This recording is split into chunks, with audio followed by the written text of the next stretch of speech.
on? I am Nando. And I'm DJ. And I'm Diggins. And this is Mostly Nitpicking, a podcast where every week we pick apart a piece of pop culture by looking exclusively at the details. Woohoo! Submit to me. Man, my voice did not want to go high in that one. But here we are. This week. Well, you should have done what one person in this movie did and not do a voice at all. That is the option that you could have taken. Only one person did that, Yeah. Nando? Who could you mean? Okay, two, but one of them's... Well, No, well, one person didn't do a voice, and another person did a voice that was really bad. Oh, yeah. Oh, well, I'm saying... So I was going to... So my didn't do a voice. The second one was going to be Peach, but I kind of forgot to include her. Yeah, but it's fine. Anyway, you guys... Speaking of that, Super Mario Brothers, we're going to be talking about it, the movie, the one that came out, record-breaking, biggest movie ever. But we have some news. Biggest animated movie ever, which basically means nothing. Because as we all know, animation is a dumb genre for children. That's true. It's bad, and we shouldn't like it. Mm-hmm. Even if it's good, then it's even worse. But you guys. Yeah. 3 newses, real quick. First one, Harry Potter. Harry Potter, he's risen again on Easter.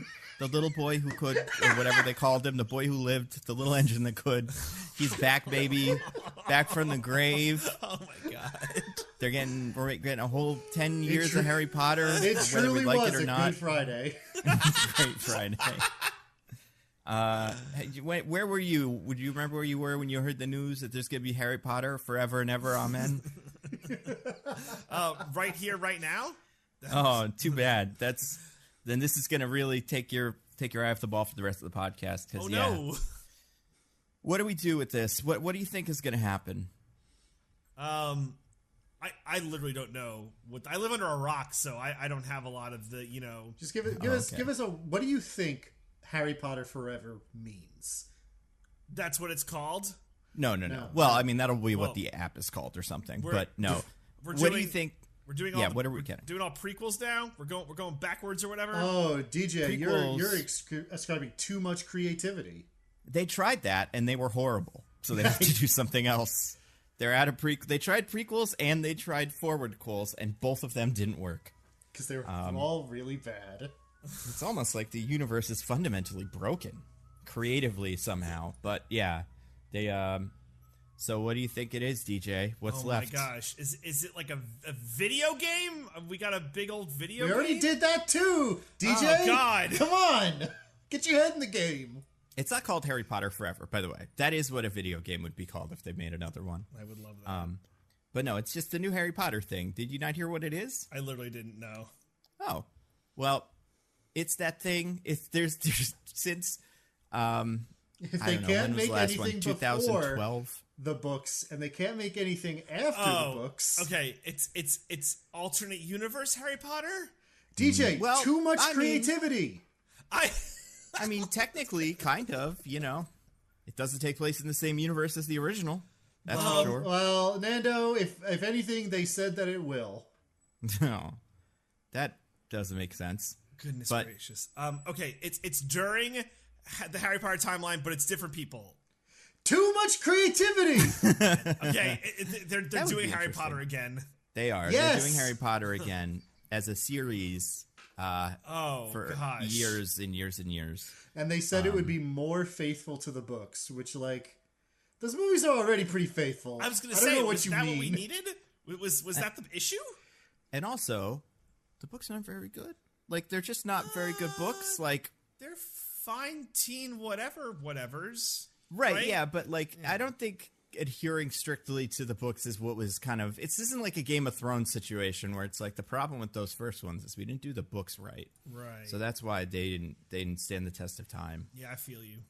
But also, who gives a shit? Why are we doing this? What's happening? I mean, I know what's happening. Money? I was going to say, some well, sort of Nando, shareholders you meeting or see, an something. executive looked at his paycheck and said, "This is very big, but it could be bigger." Yeah. And that's David Zaslav, right? It was him. Yeah, guess it so. was David Yeah. Zaslav. Yeah. So They need something for their new branding to really launch it right. we're Max now, baby. It is Max. That's Max right. all the way. Yeah, Max, you know how you got- HBO is a decades-old brand that people associate with high-quality television?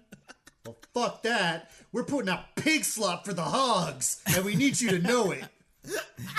How dare you? Big Bang Theory 2. I mean, that's basically Commandos, maybe? that's basically what the PR person said in the like press release about it. Oh my god.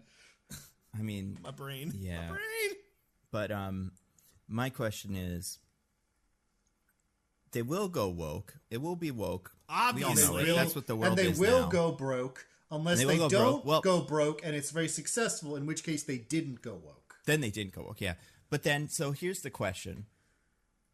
Hermione can't be black, right?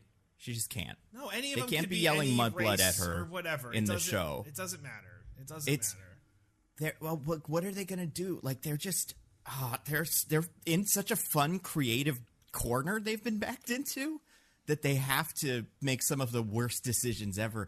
Like, are they gonna have the bit where Hermione tries to do like a revolution and then everyone laughs at her because she's an idiot? Remember that in those books? Everyone laughs at Hermione because she wants to end slavery, and they're all like, that's that fool. Stupid, Hermione. Why would you want to end slavery? The slaves think it's cool. They gotta do that. Oh, man, there's just so many problems. Oh, it's bad. Yeah. But,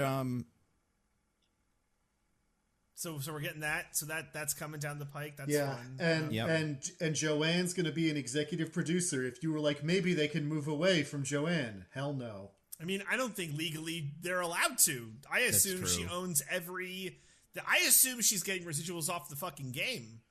Oh yeah, no. Yeah. We can't financially remove her from it, but the game, I believe, did not take creative input from her, although it still ended up being really weird and bad because the world is like that. Right. Yeah.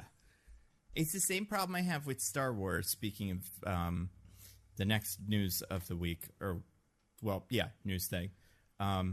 It's like there are just some fundamental like problems written into this universe that will always make whatever new metaphors you try to write fucked.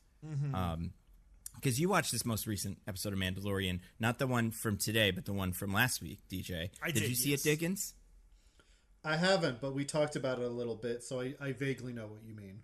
Yeah, just all this shit they're doing. Whenever they take the droids and try to make them into something, it never works. Listen, if you just stop talking about the droids, it's fine. We've all decided to accept it. Exactly.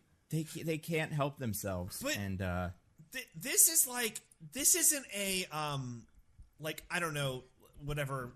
This isn't like a Kathleen Kennedy problem. This is like the bifurcated Star Wars universe versus David Filoni verse problem. Right? I think this is a George Lucas problem. Is George Lucas wrote some slaves into the originals that aren't slaves, but they are, and the movies just can't figure out. Like, there's no way to deal with that. Like, there's no, but like, you can't address that without making Luke Skywalker a slave owner or something. But they're robots. But right? They're sentient. Are they? Maybe. Oh, man. Who knows? But if any questions get asked, it doesn't work. Canceled? Yeah. Speaking of canceled, the Continental got a trailer today. Mel Gibson is back, baby. Oh, no. The canceling has already been lifted. Just kidding. That happened like when he did Father Stew or 15 other movies before that. I was going to say, it was well before Father Stew. Yeah. I hope he's Father Stew in this. I hope that's just what he is from now on. Just in every movie, he's just Father Stew. It's going to be a rough one. I do hope I know. Like, I always want to know what happened in that building in the 70s or whatever. So we're going to find out. But yeah, Star Wars. They're making lots of movies and shows, you guys. Diggins, did you see they made Ahsoka Tano's show your favorite? I saw that. I mean, we've known she's been getting a show for, I feel like, years at this point. Yeah, well, they put out a trailer. So ever since she first wandered into frame on The Mandalorian. Yeah. And it's going to be good, right? Yeah, sure. Why not? I mean, fucking Andor was good, so anything could be. That's true. Andor really opened up the aperture for it. It's like, you don't know what you're going to get from this brave new Star Wars world where everything's Mandalorian and everything's Andor and everything's Book of Boba Fett and everything's everything and it's great and shut up if you don't like it. We will kill you. It's amazing. The lightsabers are orange too, so that's pretty good. As God intended. As God intended. What kind of kyber crystal do you use to make it? Wait, hold on. No. So kyber crystals reacts to how evil you are now, and if you're evil, they turn red. This is the new canon, I think. I mean, it's unclear because then how do you get a yellow one? That's my question. Like, I know kyber crystals can psychically sense that you're evil and make your lightsaber red if you are, but I don't know what all the other colors mean. I mean, I just assume it's whatever the Green Lantern ones are. So, like, orange is Aravis or something. Yeah, orange is greed, yellow is fear. Ray scares a lot of people. Yeah, green is courage, blue is hope. Well, green is like willpower. Right. Blue willpower. and indigo are no, blue hope. Is hope and indigo is compassion. No, I think that's what violet is. No, pretty sure the love. sapphires are. Oh yeah, you're probably right. Yeah, because the violet is the star sapphires. Violet is love. And red is anger. Just because anger leads to hate, and hate leads to suffering, and suffering leads to the dark side. So yeah, they're going to do that in this with Ahsoka Tano. Woo! I mean, listen, if you're big into the CGI, I hear Ahsoka is a great character that most people love. So maybe it'll be good for you. For me, it'll be like when that alien wandered into frame in Book of Boba Fett, and the camera was like, "Whoa, it's him!" And I was like, "Who? Who is this?" Well, why should I care about this? And Book of Boba Fett was like, "If you don't already, then shut the fuck up." Yeah. Don't spoil the whole podcast for people. Also, did you see that they had the other blue guy from the cartoons in this now too? Yeah. Blue guy's awesome. He's in there. And Mary Elizabeth Winstead, DJ's favorite. Mm-hmm. There's a lot of stuff for us here. There's a lot of everything for most of the nitpicking audience. Everything is Star Wars and everything is cool and like everything is also, I don't know, like it's frustrating that I need to go back and watch a show that like was never intended to be like such core to what Star Wars is. Like Clone Wars is just like, I'll give this guy a show and see what happens. But now because, like I was saying, Dave Filoni owns half of Star Wars, it like has to be part of the everything of it all. And it's very frustrating. But, you know, it'll be great, right? Sometimes it's good. Once every so often, one of them's good. Sometimes two of them are good. I don't know about that. Well, yeah, you know what? There have been two good ones. Mandalorian had its moments. I think so. Yeah. What else are we getting? So we're getting a Mandalorian movie. They're doing an Avengers of all the guys from the shows besides Andor. Mm-hmm. The Mandalorian, Book of Boba Fett. Probably not Kenobi, I guess. God. It would be really funny if like Obi-Wan and Din Djarin and Boba Fett and Ahsoka Tano all got together and were like, we're going to use the power of good to fight evil in the galaxy. And Andor was there like, we should pipe bomb the police. Yeah. Andor's just in the background. Sister, where are you, sister? We still haven't wrapped that thread up. Never will. Okay, we got another season. Maybe it's Ahsoka. Yeah. Oh, maybe his sister's Ahsoka, yeah. His sister is somehow of... God, what is her species? She's not a Twi'lek, she's the other one. Tindar? No. DJ, do you know? Dude, not even kind of. I know so little about Star Wars names because I never read the books and I don't read in general. So, by the way, this is the podcast for if you're a hardcore Star Wars fan, like for like friend of the pod Alex out there, we're getting everything wrong. Like the lights, like I think the yellow lightsabers are like the Guardians. It doesn't matter. The Guardians of the Galaxy, those are the yellow lightsabers. What this race is called, I don't know. I'm filibustering. I'm hoping one of you guys on what you think. It's Tortuga. Yeah, Tortuga from Pirates of the Caribbean. Yeah, Tortuga. Yep. Yeah. So he'll probably be in it too. Sure, the big pirate made of moss will probably not be in it because he explodes. Or is he? Who else? We didn't see him die, Nando. That's an off-screen death. It's very possible he got into an escape pod and got out, and it's fine. They could resurrect him. Somehow Moss Man returned. You know? We don't need an explanation. It's fine. It's totally fine. They're doing that movie. They're making a movie about Rey inventing a new Jedi Republic so in 20 years that could be destroyed. The Second by Order its own will come greed along. or something. Yeah, exactly. Is Hux alive? Can Hux come back? I mean, No, he got shot. Yeah, he got shot because he's the spy. He's the spy. Oh, right. Yeah, and Richard E. Grant shot him. I don't remember any of those movies, and I've only seen them the one time that I saw Last Jedi like a couple more times. But like, how can you possibly forget Rise of Skywalker? It's so dumb. It'll stay burned in my mind forever. Yeah, how can you forget like Last Jedi when it comes up every week on Twitter as like the thing we have to talk about? No, that one I very much remember. I know. Regardless of how you feel about it, it just has more staying power than any of the rest of them for that reason. That's true. What's the other thing? There's the Rey one. There's this. There's some old Republic one. Oh, yeah. There's one with, what's his name? James Mangold, Logan's Own, is making a Star Wars thing. Oh, that's exciting. It's probably going to be the best one. Just based on the training, like the previous movies and stuff. I guess good. Yeah, sure. Why not? And then 15 shows, probably. I mean, we can't get enough shows. No, can't get enough. The fire hose of content will never stop. Yeah. Well, and like we said, it's because some of them are good, and as long as some of them are good, then it's like, okay. Incorrect, DJ. As long as they make money.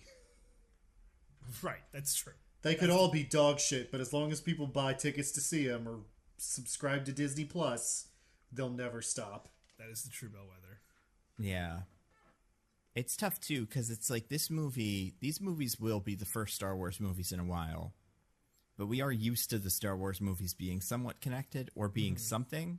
Mm-hmm. Like, will people come to the theater to see the Ahsoka movie? I don't know. Maybe. Well, it's a TV show. No, but it's going to be a movie.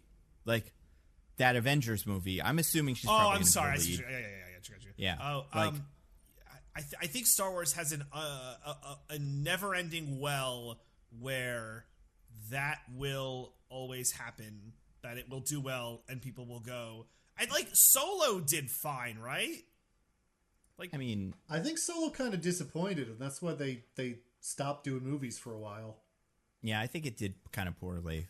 Not like it wasn't a huge bomb, but it definitely wasn't that good, right? Like, I just think maybe if like, because like Mando's like a more of an established thing. I just think you have the thirsty nerds, of which I'm one. I'm definitely not excluding myself here, who will be like, yes, give it to me, I love it. I think that market is always there until they really fuck up. Like I think the theory with Marvel will be tested in the like next 2 years with the quality of these movies. Like I think we're really gonna get to see.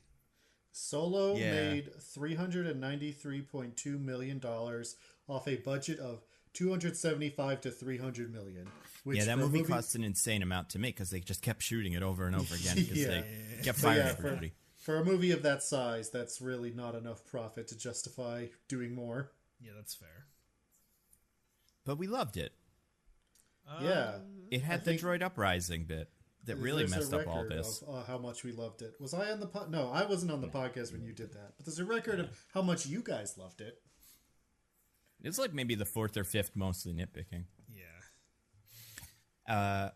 Speaking of Marvel stuff, they made a Marvels thing that's so Marvel. It's called Marvels. Marvel. Whoa. Can somebody say Marvel one more time for me, please? Marvel. Thank you. And by 4, I mean 3 if you don't count Nick Fury. Might as well be Marvel. Nick Marvel. The Marvelous. Maybe? Nick Marvelous. Yeah, there you go. Yeah. He's in there, so that's a good sign for Secret Invasion, I guess. Well, everything works out for Nick. But also Skrulls, so like that could be not Skrulls. Nick Fury. This could be any fucking thing. Yeah. Who's to say? But yeah, we got our first trailer for that movie, Marvels, this week. What were everyone's thoughts on that? I'm curious what like the direction and tone of it's going to be, because like I do see a world where it could be like fun, and I'm not trying to force that. Like, yay, fun! Like I do think it could be like a fun watch, but that's just me. What do I know? Fucking nothing. That's what. People think it could be fun, right? You know, we'll see. What do you guys think? The guys. I mean, man, I'm tired. We'll see. Yeah. I think that there is a very likely potential that the theory tested of like, can we just keep cranking out Marvel content till the end of time will be very much tested over the next 2 years. I know I just said that, but I want to hammer that point home because if this is bad, it's over, man. It's good. People are like, I'll wait for it to come out on Disney Plus. I don't need to go to the theaters for this anymore. It's creatively bankrupt. I don't care. It can't be fresh. I'm done with it. Like that shit is in the cards. I don't know, DJ, because people do love to see things that are creatively bankrupt. Oh, what?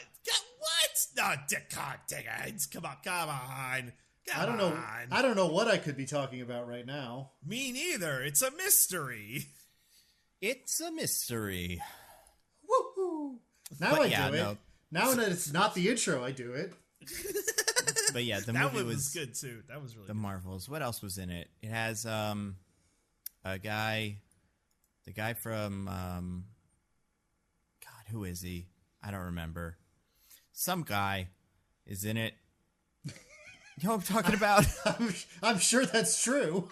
I think it's the friend from Parasite. I'm not positive about this, but I think that's who that is. But people think it's Marvel Boy, and it's probably not. Is it Amadeus Cho? No. Yeah, right. No, it seems like there's like a musical planet, which is kind of a thing from the somewhat recent Captain Marvel run. So, like, that could be fun. There's many cats. The cat has babies. Oh, so many cats. We love cats. We do. You don't love cats, you're a monster. I'm not even saying the movie is going to be bad. I'm just saying I'm so tired. Dude, I hear you. What about the Penguin show? Did you see they put out a little thing for that? No. They did. They put out a little thing where it was Penguin walking around and looking at everybody in the Penguin show and going like, this city, it's got so much crime. I gotta go do it. And then all the other ones look at him. It's like Christina Milioti and like 2 or 3 other people. And then you go, this is like Sopranos. Without Batman, this world just looks like Sopranos. But that might still be better than a lot of things on Max. So who knows? Is it the Penguin from the Batman? Yeah. Oh, good. Yeah, it's that one. It's in universe. Like it is connected somehow to this. It's unclear whether this is kind of also that Arkham show that they may not be making anymore, or that GCPD show they may not be making anymore. They've like all rolled into one, or if this is just kind of still its own thing and those 2 things are canceled. I've heard mixed things, but okay, they're making that, so that's on Max too. Max. We're Max, baby. Yeah. Oh god. But speaking of the Captain Marvel trailer that has a Beastie Boys song in it, we gotta talk about something else that has a Beastie Boys song in it, you guys. Wait, I could do this. God, Shazam? No. No, not yet. Yeah, Shazam 3. Wait for it. Maybe that early episode of Futurama where Bender gets addicted to electricity. Thank you, Diggins. That's right. I mean, it's funny because I don't know if you've seen this, if you've looked it up, but James Gunn released the set list for the 3rd Guardians movie, and you'll never guess what song makes it on there. That one, not the Holding Up for Hero one. That one. I didn't want to give Diggins a heart attack, but I was gonna say it. Like I genuinely thought that's what you meant. No Sleep Till Brooklyn, and based on its position in there, I'm like, this is gonna be a big moment. Like, this is gonna be like when all the ships come out of warp speed or something and save the whole planet, and it's gonna make this movie look so quaint. But you know what? It took place in Brooklyn. Speaking of Brooklyn, let's talk about a movie from Brooklyn, you guys. Let's talk about a movie from Brooklyn. Or whatever. Super Mario Brothers, 1993. Yeah, wait, does he live in Brooklyn? I believe that's the idea, yeah. But isn't he canonically from New Donk City, or is that a different thing? No, that is a different city from Super Mario Odyssey, which the like early canon was indeed that Mario was from Brooklyn. Okay. So that's not that wasn't just like a thing the Mario movie did for no reason. Gotcha. I think I was confused because the mayor of that city looked like the mayor of the other one. Mm-hmm. Yeah, I think that's just a little cameo for Pauline there. Yeah, I couldn't tell if that was purposeful or not, but yeah, that was going on. According to the small child who sat behind me, who likes to name every reference that was in the movie. Oh my god! The witch got him. It was Pauline. Finally. No, I mean, honestly, the witch didn't get me because I found it more cute than annoying. Oh, stop it. You just have this very positive outlook where you could spin these losses into wins when you were clearly witch cursed, and you're like, no, I wasn't witch cursed. I don't mind the annoying couple pointing out dude, if every time they point out a reference in this movie, that would make my head explode. Because there are so many. So many. So DJ, what you're saying is a couple unwillingly drafting you into being the third in their voyeur fetish, or a woman taking a Zoom call under her coat, is equivalent to sitting near a child who is excited to see the movie I'm watching. I'm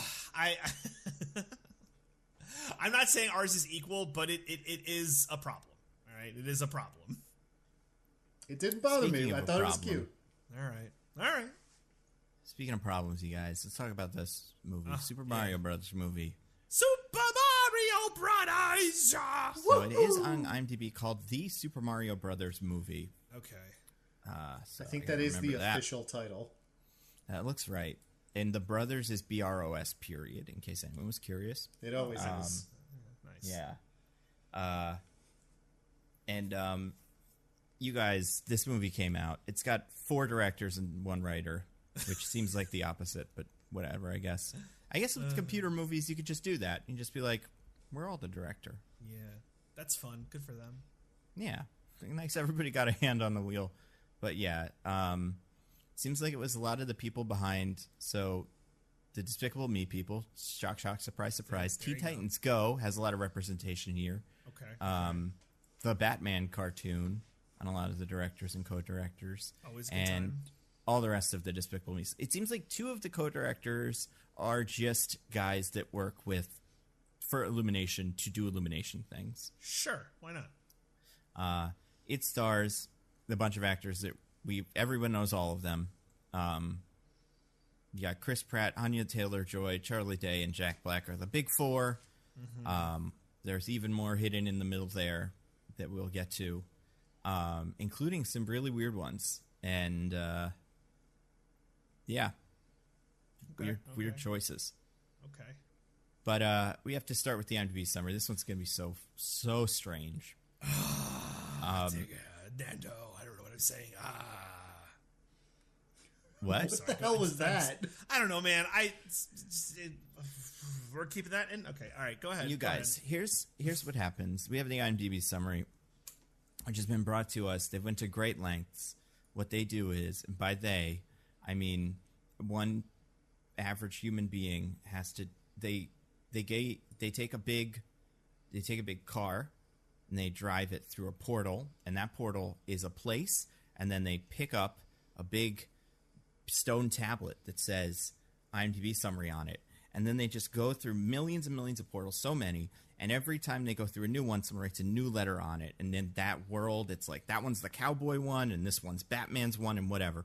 And then by the end of it, they have an IMDb summary. Now the problem with this thing is sometimes it's a big mess because no one knew what the other person wrote, and they were just kind of randomly writing letters. Sometimes it actually sounds pretty good, and you're like, they coordinated. But a lot of the times it feels like they just kind of threw it together at the last minute. And this is one of those because oh boy, this IMDb summary is quite bad, and I don't know how to describe it. So I'm really just interested to let you guys take a shot at it and see where you get. Let me get my paper out because I'm going to write down keywords if I hear them. All right. Who goes first? Diggins? Yeah, I get to decide. Okay. Could I get a temperature check on length here?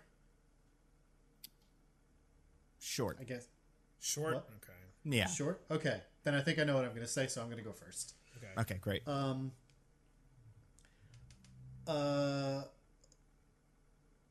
Plumber brothers Mario and Luigi must save Princess Peach and the Mushroom Kingdom from the evil clutches of Bowser. Okay. DJ? So I think Diggins' was really good. And we've tried this for the past couple of weeks based on IP. Like I think we tried this for D&D, and okay. If I lose, I lose, but I'm gonna give it a go. The movie based on the iconic Super Mario Brothers franchise. DJ, it happened. Yes! No! This is the story of the Super Mario Brothers on their journey through the Mushroom Kingdom. So I'm giving it to DJ. Yes! It didn't name any important characters by name besides Mario, but that's kind of an accident because it really just said the Super Mario Brothers. Dickens had Mushroom Kingdom, which was nice, but yeah, it was one of the ones where it's just like, this is... And this you is know based what? on the game, it's yeah. what the movie deserves. Like, it accurately describes what this movie is, which is a Mario Brothers movie. I knew we were doing so many IPs that, one of these... we've been trying for a few of these, right? I just had a feeling that one of these days this was going to be it. Oh, yeah. I'm so proud. Well, unlike last week when I was utterly robbed and cheated, I think this was a fair loss. Yeah, I was Woohoo! happy that it happened. That someone finally guessed just the movie about the guys from the other thing, and it happened. I feel I'm gonna say I feel like 5% bad because I don't think I would have done that, Nando, if you didn't say it was short. Dickens asked about the temperature check. Yeah, so. All right. He hoisted his own petard or whatever. Which means, Diggins, you have to describe to us what happens in the Super Mario Brothers movie. See if you can do it in 8 words. Think you can? The movie based on the Super Mario Brothers video games. He did it. He did it. No, we'll give it a real shot, but also, put as much effort into it as you expect. Right. Okay. So, just so everyone is aware, I'm not going to describe, or I'm going to try not to describe every time we spend about 5 minutes, going through a Mario level. Just the camera just sweeps over a Mario level and you get to look at it and be like, wow, that's a Mario level. So if the summary seems really short, that's why. It's because I'm excluding half of the movie. Yeah. Oh my gosh. So Mario and Luigi are plumbers and brothers who live in Brooklyn with their family. Who thinks they're stupid idiots for making their own plumbing business, which is only confirmed when they screw up their first plumbing job. But really, they don't screw it up. The family's incredibly vicious and cruel dog screws it up for them. Oh, God, I forgot about the dog. So dumb. Oh, the dog. Such an Illumination dog, by the way. All their dogs look the same, anyway. Yeah. All their dogs are chunks. Yeah. Is that the one that was, in the other movies? I've never seen them. The Secret Life of Pets? I've never seen it either. I have no idea if that's a reference or not. But yeah, so the dog messes up the bathroom, and we never actually see how the family reacts to it, but probably not good. So Mario and Luigi are all sad, but then there's a huge sewage leak in Brooklyn, and Mario's like, come on, Luigi, we gotta go fix it for the government, and then everyone will see what good and cool plumbers we are. So they go to do that. Immediately just fall through a hole and this never comes up again. I'm sorry. I have a quick question because I don't want to forget this because I wrote this down. Is that a reference to the 93 movie? I think it's a reference to we got to put the guys in the pipe. Okay. We I think it's a reference to that I think it's anything. There's one reference to the 93 movie in here. Okay. That felt like an actual thing as opposed to just by accident they did the same lazy screenwriting nonsense. Yeah, that's fair. Okay. All right. Sorry, ignore me. So anyway, they find a green pipe from the Mario games and they both get sucked into it. They get separated. Oh, I did forget the intro to the movie, which is Bowser attacks the Penguin Kingdom with his big army and he takes the power-up star. The trailer. You all saw the trailer, right? Yeah, the whole trailer, pretty much. The whole trailer was just that one scene at the beginning where Bowser takes the star, and then it's Mario time. Anyway, Mario and Luigi get separated. Luigi goes to Bowser Land. Mario goes to Mushroom Kingdom, where he immediately meets Toad, who immediately is just like, yeah, let's go see the princess. Mysterious man who I've only ever seen one thing like you in my entire life, and she was royalty, or she is like my monarch, but I just have no reaction to you being here. They go up to the castle. There's a legitimately good joke about Toad cooking food for the guards, so Mario can go in. Peach is having a war council with her council about how Bowser is coming to destroy them all, and she's like, all right, we got to go to the Jungle Kingdom and ask the Kongs to use their army to help protect us. So she's like, I'm going to go meet with King Cranky Kong to ask him for help. And then Mario shows up, and she's like, hey, you're Mario. Do you want to do some Mario for a little bit? And so Mario does an obstacle course that's a Mario level to prove that he's cool and good. And he doesn't succeed, but she's like, nah, whatever, it's fine. You're a man, so, it's free pass. So they set off to go to the Kongs. Toad comes with them for some reason. He just wants to, I guess. And Peach is like, yeah, whatever. It seems like anybody could be part of the royal retinue if they just asked. It really does. They didn't ask, They just didn't ask. Yeah. You gotta hustle, you gotta ask, you shoot your God. shot. And that's what he did. Yeah, that's true.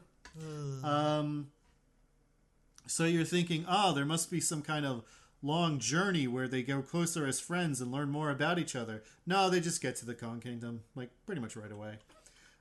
Meanwhile, Luigi gets chased by some dry bones and then captured by Shy Guys, who bring him to Bowser. Bowser reveals that his plan is he wants Peach to marry him.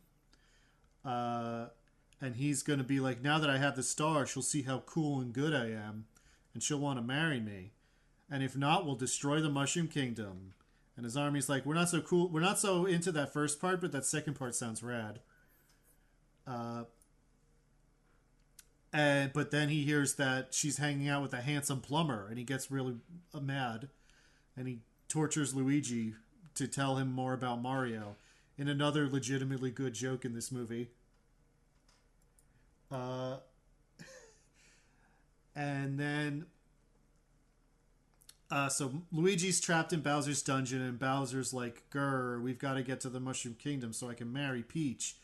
Meanwhile, I'm not sure if this is supposed to be Funky Kong or not, because he looks more like Swanky Kong, but he's fulfilling a Funky Kong-esque role.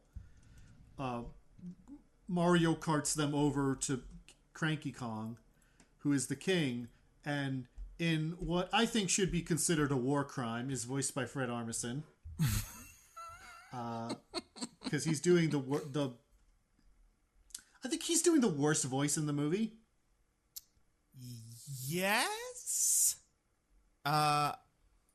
Yeah, I think so. No, Seth Rogen. Well, Seth Rogen's not doing a voice. Oh, I see. Yeah, I understand. it's not the worst voice in terms of that's a voice, but it is the worst voice for the character that it is chosen for, I think. Mm-hmm. No one else is that off. Even Christopher Pratt. Yeah. So Cranky Kong's like, I don't want to help you because I'm cranky. But Mario's like, you should help us. And Cranky Kong's like, oh, a man is asking for my help now, eh? Well, then I will give it to you if you can beat up my son, DK.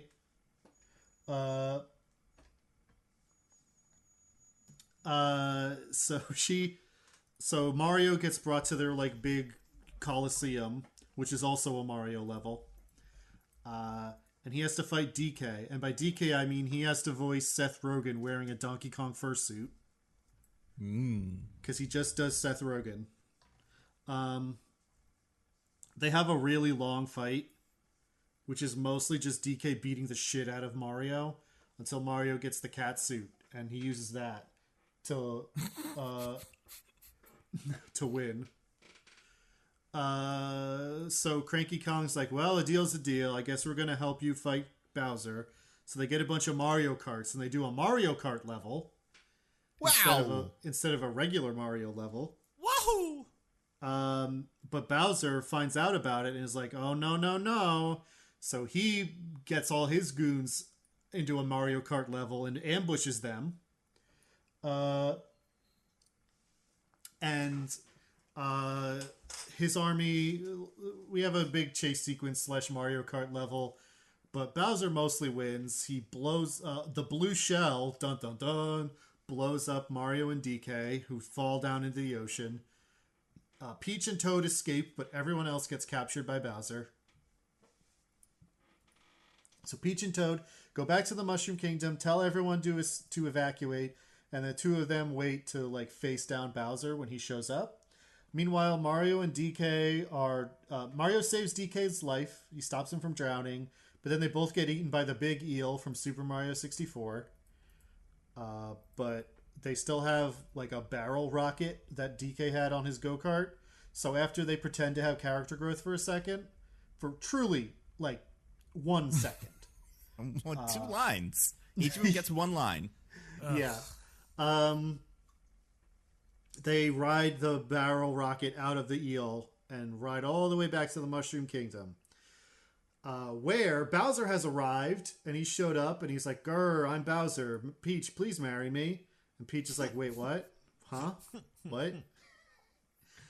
And then no, and Bowser's like, "I'll kill everyone you've ever loved if you don't marry me." And she's like, "Fine." So they immediately have a wedding. Again, you think there's some stuff between this and that, right? No, there's not. Yeah. But Toad... Why bother, Yeah, why bother? It's Toad's allowed to put together the bouquet for Peach for some reason. Bowser's wearing his Super Mario Odyssey outfit, which was for a wedding in that game. So, good choice. But Toad hid an ice flower in Peach's bouquet. Why do I suddenly feel like I'm saying that word wrong? I don't know. She uses her ice powers to beat up everyone at the wedding and save the prisoners who Bowser is planning to dump into lava as a sacrifice to Peach. Like, he thinks it's a good thing. But yeah, so she beats up people at the wedding. Then Mario and DK show up. They have a big fight scene also. And everyone's like, "Yay, we won." And Bowser unfreezes himself and yells at them to release the bullet bill. Except it's not a bullet bill, it's a bonsai bill. Nice. It's like they didn't do any research at all, am I right? Pedantry corners back. Love it. Mario stops the bonsai bill from destroying the Mushroom Kingdom by slapping it in the eye with his Tanuki suit, and then leading it away until he tricks it to going into the pipe that brought him here in the first place, and it explodes. And whatever dimensional nexus is there, because we never really learn anything about that or why it exists or anything. But the dimensional nexus blows up and sucks everybody in. So everybody ends up in Brooklyn, including Bowser and his big floating lava castle. So Mario and Luigi are like, "Oh no." And Mario's like, "Oh, I'm too beat up. I can't do it anymore." And then his commercial comes on and he's like, "Wait, I can do it." And you're like, what is he supposed to be learning from this? Like, why does this inspire him exactly? In fact, why is he saying he can't do it at all, other than like physical exhaustion? I really don't understand what the point the movie's trying to make with this scene. And the answer is shut up. So Mario goes back out, and he does some more fight, but Bowser's too strong. But Peach gets the superstar out of Bowser's possession, so Mario and Luigi run over. Luigi has a big hero moment where he saves Mario from Bowser's fire breath. Again, in a moment where I'm like, I guess he's been pretty cowardly in the movie, but like also he didn't really do anything because he just got captured right away and spent the whole thing as a prisoner. So like, correct. I don't know what this is supposed to be either. But they both use the Power Star. They power up. They have a big fight with Bowser that is never in question because they're literally invincible in this. But does use like a remix of the Star theme. So that's cool. They beat him up. Peach force feeds him a poison mushroom, so he shrinks to a little baby Bowser. And then he gets trapped in a glass jar. And everyone's like, hooray, we won the movie. And Mario's parents show up, and they're like, Mario and Luigi, you won the movie. And then there were plumbers in the Mushroom Kingdom. We had a discussion about this before we started recording. We're not 100% clear on what this is supposed to mean, but we'll never find out, because that's the end of the movie. It's the last thing that happens. Except for some post-credit stuff, where Bowser sings some more because he's Jack Black, and there's a Yoshi egg in the Brooklyn sewer system. But also we saw a whole stampede of Yoshis earlier in the movie, so I don't know. That's the Mario movie. You're goddamn right it is. So Diggins, like, kudos to you, because that not only was that the summary of the movie, that was like beat for beat the entire movie. Like, you didn't miss anything. I mean, I did, like I said, leave out all of the loving recreations of Mario levels. Because you're thinking, like, no, you mentioned them, like when they fought on the Mario level with DK. No. I mentioned the ones that mattered to the plot, which were like 2. There were like 8 more. So freaking wonderful. I'm impressed. I'm impressed with you, good sir. I mean, and I'm impressed with you, DJ, because you won, so you get to tell us what you thought of this movie. Oh man, what did I think of this movie? I think it happened. Okay, no. This movie got like a 50. I have it here. 57% Rotten Tomato meter, 96% audience score, and I totally get it. I totally get it, because the Rotten Tomatoes audience score is fake and should never be trusted. Well, okay, so even anecdotally, right? Like I went to Easter, and my cousins with young kids, like, we went to see the Mario movie and we loved it. The kids were like, "This is so cool." I loved all just like the action, the fun. It was so great. I loved it so much. And like, I get it. Like, I understand, like, conceptually how you would go see this movie and being like, yeah, we're still gonna have a really good time. Like, for me, there's nothing here for me. Like, I'm not a big, like, Mario guy. Like, I like Mario well enough. You know, like, if like my Nintendo Bay is, it's probably closer to like a Sonic. Like, I was really like, my Sonic. I'm an idiot. Well, I guess he is Nintendo now. Link, I was gonna say, wait, Zelda, hold on. Yeah, like Zelda. I was a huge like Legend of Zelda boy. Like, that was my jam. They DJ, can make any. You're forgetting an important point, which is that Sega does what Nintendo don't. Mm-hmm. Nice. But like that whole thing, like I could probably love anything. This for me, it's just very there, just kind of bland, vanilla paste, not a lot going on. And listen, it's fine, but I just don't think there's a movie here. I think there could be a movie here. It's not this one. They went lowest common denominator. We're gonna be real safe. We're gonna not do anything splashy. It's gonna be just a movie, and hopefully people like it. But I don't think there's like anything here in terms of like a movie of quality. I think you go in, you watch a tight 90, albeit a tight 90 of Mario references and action on the screen, but I left feeling so empty because the movie doesn't say anything, it's not interesting, and it's just a lot of lights and colors. And listen, if you have kids, that's amazing. You get to go for a couple hours and entertain your kids. I love that.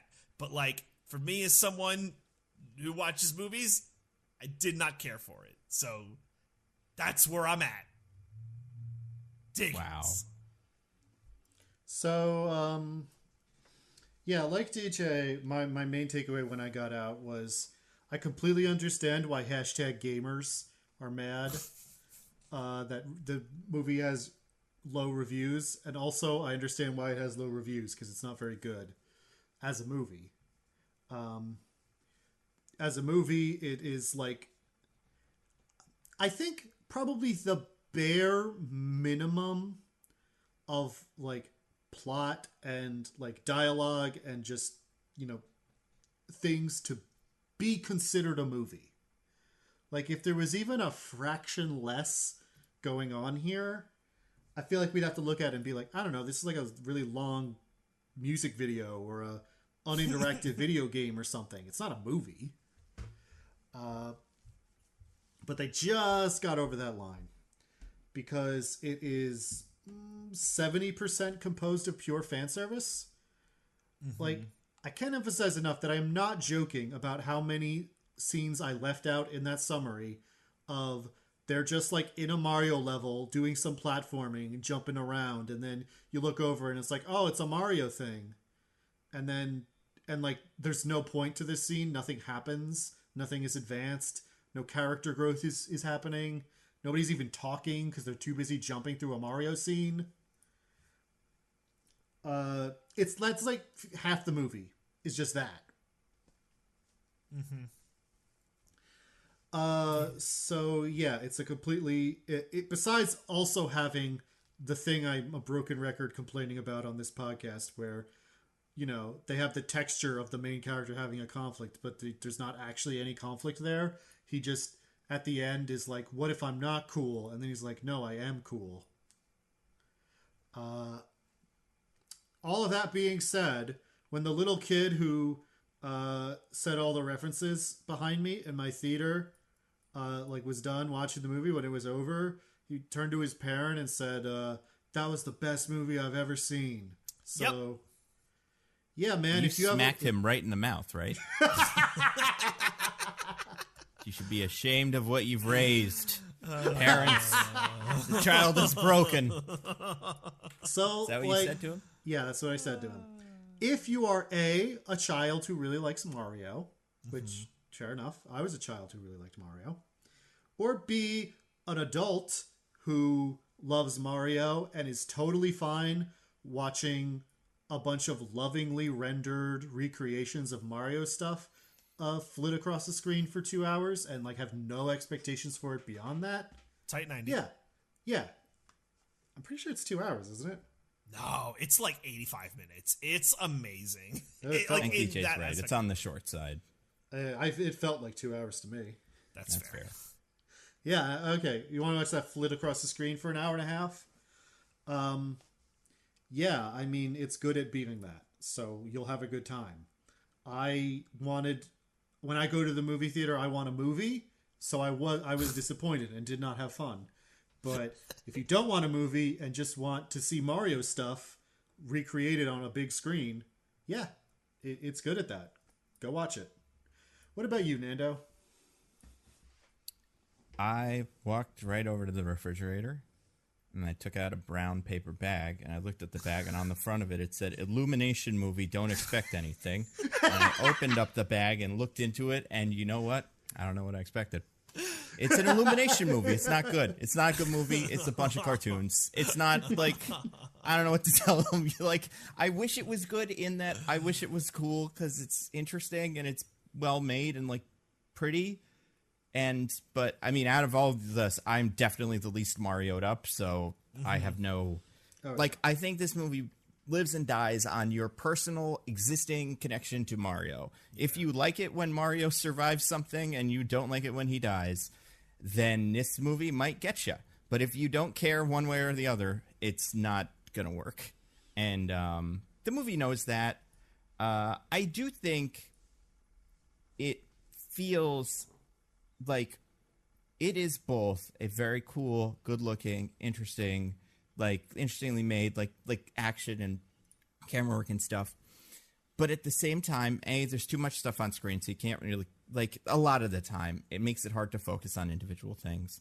But B, everything else about this movie is as lazy as I've ever seen. And, a bunch of things stand out, obviously, we're going to talk about specific, character beats and, the whole plot. But I didn't, not only I didn't realize, but, it took me a while to realize, the Jack Black song isn't very good either. It's nice that it's there, but, even the part of the movie that should have really won me, that should have been well, you know what, at least we got that fun Jack Black song out of this, It's just him saying the word peach a million times because that's what gonna children say, like, and that's what one- Baby Shark is, and this is Baby Shark of Mario. Like, great. It needed one more verse, and I would have been sold. I would have been like, anything at all. But like, and I don't think Jack Black is like, I'm not saying he's lazy, but I'm saying like, just this movie had this energy of like, do whatever, do the first pass, and then we're good. And it only sucks so much because the Lego Movie exists. And I've been saying this for weeks because I saw it a week and a half ago. The Lego Movie does every single thing this movie does but right. Mm-hmm. And it's good. Yeah. And yeah, like, you're right. this movie just is a bad Lego movie. But it's you know what it is? I'm just more frustrated because it could have been good if they decided to have it be good, but they did not. It's kind of bizarre too because like they put a lot of effort. It seems like this is like what I'm betting is we got kind of, I don't want to say a Marvelization out of this, but one of those situations where you start rendering all the action 2 weeks before you actually write the script, and like everything is just kind of connected by like, yeah, and then this guy goes to find this guy and they say, hey, I'm Quaz, and then boom, action scene.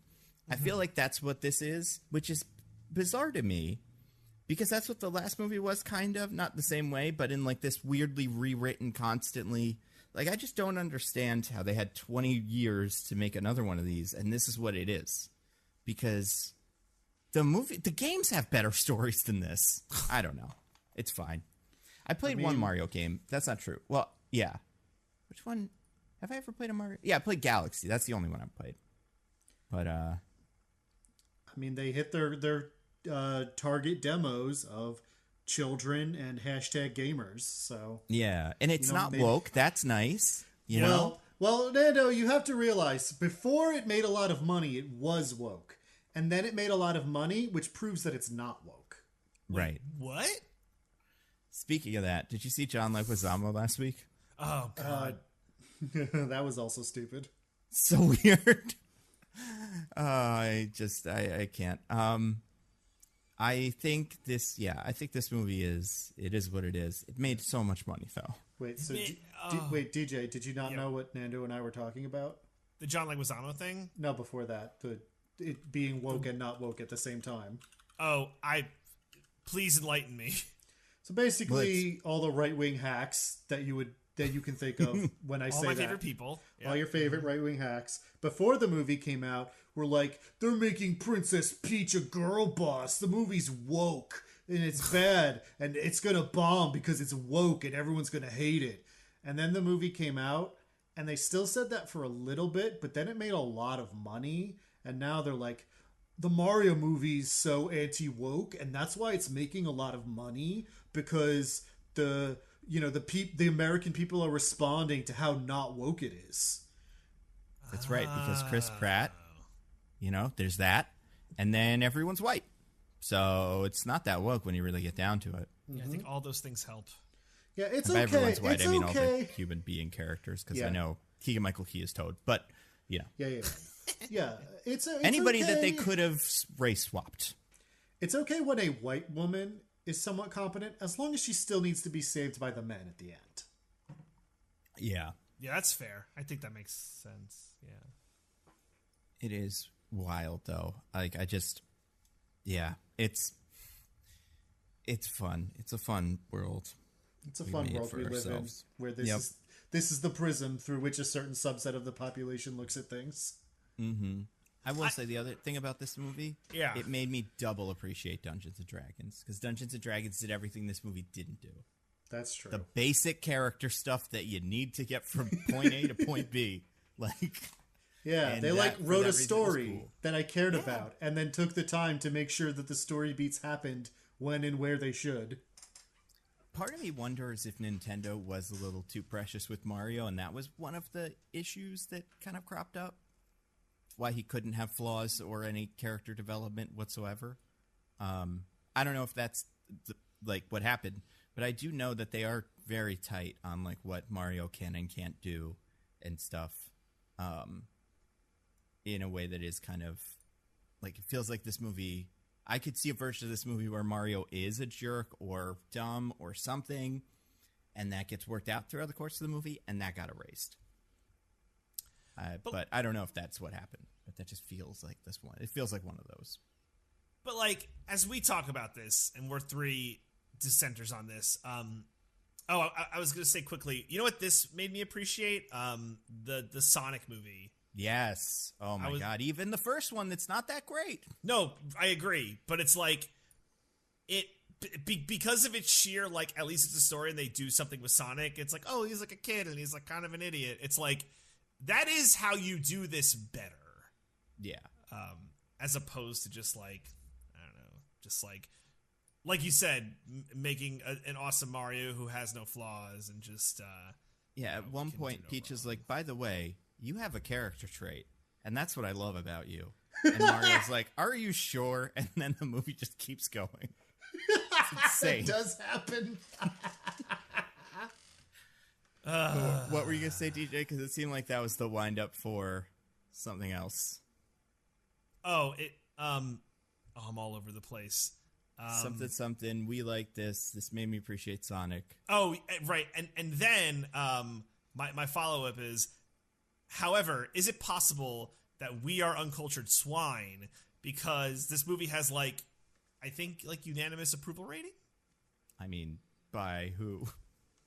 Like what Diggins said. Children and hashtag gamers. Oh, yeah. No, I mean, for sure. The kids like stuff like that. They like Cocomelon. I'm not expecting the Cocomelon movie to be anything.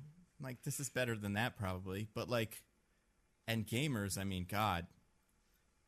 We can't trust them. Yeah, if there's a single group of people should not have rights. I mean, it's funny, right? Because, like, part of what I think I noticed because I saw this movie, did a review very, like, immediately, or, like, you know, the day after, and then I watched all the other reviews because I was like, what do people think of this movie? Because I didn't like it, but, like, it seems like it's good, but, like, what's going on here? And every single positive review that I watched, not, like, ones that I read, but, like, on YouTube, all those places, every single positive one starts with, I've been playing the Mario games for my whole life. My favorite Mario game is this one. I have this tattooed on my, like, shoulder, blah, blah, blah. And it's just, like, it's so interesting. I cannot imagine, can't imagine, but I haven't seen this with another franchise before where you have to provide so much context for exactly why you enjoyed the thing. Hey, no, that's not fair, Nando. That also happened with that Harry Potter game. That's true. That's a good point. That was really good, right? People still play that. But I think there's something there, Nando, for, like, people who, like, you know, played the original fucking Mario game in, you know, 1980 whatever, and, like, this speaks to them. It's legitimate. Like, yeah, this is awesome. It's an awesome game, and I love it. And, you know, haters be damned. It's so good. Like, I think that's real. If I were one of them, I'd be furious. I would be more upset because the movie's not very good. You can just play the game. The games are fine. Like, it's fun to watch the games and you can watch all the cutscenes. They look about as good as this. Watch a speedrunner. Play a Mario game. Like, I think if you give the movie an insanely, like, low bar to cross, which is for 80 minutes, like images in rapid succession simulate movement and like that corresponds with music, then, like, yeah, this is a movie. But, like, by every other class, I would be like, man, I wanted a movie and I got this. Well, I'd be bummed. I think we sound like the haters with a Z.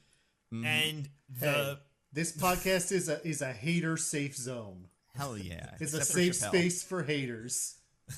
Whenever I think haters, I think of that one old Chappelle player sketch. Haters ball. Like, everyone hating for me. Yeah. I think we sound like haters because everyone loved this movie, or, like, it made $1 bajillion. It made a lot of money. Not everyone had loved the movie, DJ. Just look at that Rotten Tomatoes score. Sorry, I meant to say it made $1 bajillion. It got people to get asses in seats to go see it. Yeah, I mean, and it's very popular, and kids' movies tend to do this. Like, when they hit, and sometimes you're like, it's Frozen, and you're like, you know what, that was pretty good. And sometimes it's like the Lego movie, and you're like, wow, I'd actually tell someone that doesn't own 50 Lego sets to watch this movie because they'll get something out of it. And sometimes it's this, and it's just bright and color. I mean, like because I was thinking about this. What holds the previous record for the highest grossing opening weekend animated? It's got to be like Despicable Me 3 or something, right? Let's see. Someone filibuster while I Google this. Okay, because it's just so. It's not a terrible movie because it's not a movie. Well, yeah, it's kind of the thing for me where it's like I would accept the argument that it's not a bad movie. It's just very basic and not very interesting. But it's that kind of basic and not very interesting that in a lot of ways is worse than being actively bad. Yeah. Because it's like, I just have nothing to pay attention to here. Except for all the Easter eggs. And there are some, but also that's the other thing is like, I feel like,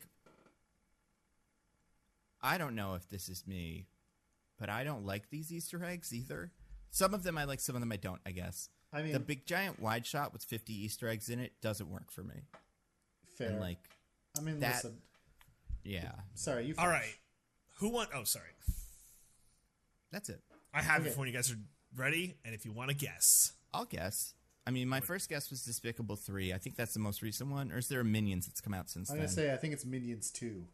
Oh, Rise of Gru, yeah. God, I have to think for a second. Think what else has, like, come out since So I'll tell you, Minions Rise of Gru is number 8. Oh, okay. Yeah. Let's see. So, I know, like, Lion King's up there. Well, hold on. Are you looking at highest grossing or biggest opening weekend? Biggest opening weekend global. Okay. Because that's what the Mario was. It was biggest opening weekend global. Lion King is number 3. Yeah. The original or the new one? 2019. Oh, that's not an animated movie. It's a live action movie. They want you to fucking know about it. I'm going to say... Well, part of me wants to say Frozen 2, because I don't think Frozen 1 was that. But I know Frozen was more of a long tail than a smash. Right away. And Frozen 2 is bad, but... yeah. They could have been tricked in that first weekend. But then, is there something else beyond that that is like more of a moneymaker that I'm forgetting? What do you want to say, Nando? I'm gonna say Frozen 2. I'm gonna go with that. Ding, ding, ding, ding, ding. Okay, yeah. So $358.5 million opening weekend. So that proves it. Then the losers win this one, and they always do. And they always the bad guys the win. List? Can you rattle through it? Yeah. So Super Mario Bros. Number 1, Frozen 2, Lion King, Toy Story 4, Incredibles 2, and then it's like Ice Age, Dawn of the Dinosaurs, Finding Dory, Minions Rise of Gru, Fantastic Mr. Fox, and then number 10 is... Really? Yeah. And then number 10 is Zhangzia, Legend of Defecation. I was gonna say. Deification. Yeah, one of those could definitely be in there. What I love about that list is it's 80% franchises and sequels. Yeah. And it's 80%, like, not 8%, but a couple of them are sequels that aren't very good. Right? Like your Frozen's, your Incredibles 2's. I do think Toy Story 4, I'm like, looking back, I'm like, is that movie any good? Kind of. I think that movie's good, but also, like, the whole, it's kind of got this stink of unnecessariness all over it that's hard to shake. That's a good point. So... Like, I think they did the best they could with a Toy Story 4. It's just hard to justify a Toy Story 4. So how about this? How far down on that list do you have to go to find a movie that you would genuinely be like, that movie's pretty great? I feel like if I'd seen Fantastic Mr. Fox, I might say that. I have not watched it. I've never seen it, yeah. But I'm shocked that that's number 9, you said? Yes. Wow. Yeah. I mean, I think that's the only movie on that list I might say that about. Unless I'm forgetting something that was on it. I mean, like, yeah, I'd kind of hoped. I didn't think Spider-Verse would be in there, but I'd hope for something like that to kind of make the list in the future. Because it is both a sequel to a popular animated movie and good, maybe, knock on wood. But, you know. I mean, I like Toy Story 4. Like, I think Toy Story 4 is a good movie. Toy Story 4 is good. I have to go back to that one. I didn't hate it, but it's not like...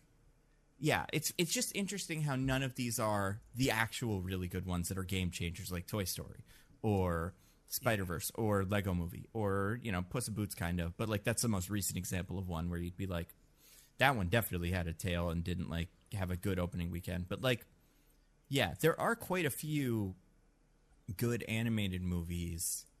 And maybe some of them got screwed over by the pandemic, like your Turning Reds and your Lucas and Souls and whatever. But, like, yeah, you figure, like, I don't know, Inside Out, that was pretty popular, right? Maybe that would be, but no, it's Finding Dory and Incredibles 2. Yeah. But, yeah. I've heard good things about Pope's Exorcist. Oh. Yeah.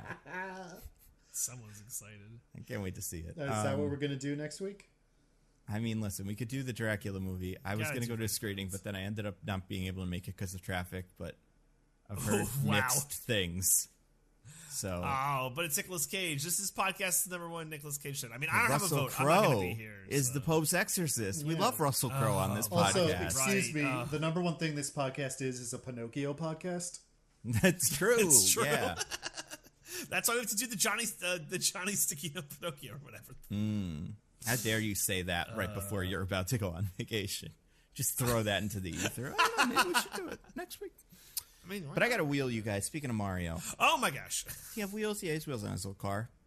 I don't know. Maybe. He has wheels on his van. He has a van. Yep. Cool van. Kind of figured, you know, he'd drive a van when they made it go-karts, since that's what he drives in real life. But never mind. It's the one from the video games. I'm going to spin the wheel, because we got so many things. We got to talk about them. First one, I don't remember if this one is first on purpose or not, is Bowser the Incel. Let's talk about Bowser. Oh, my sweet Jesus.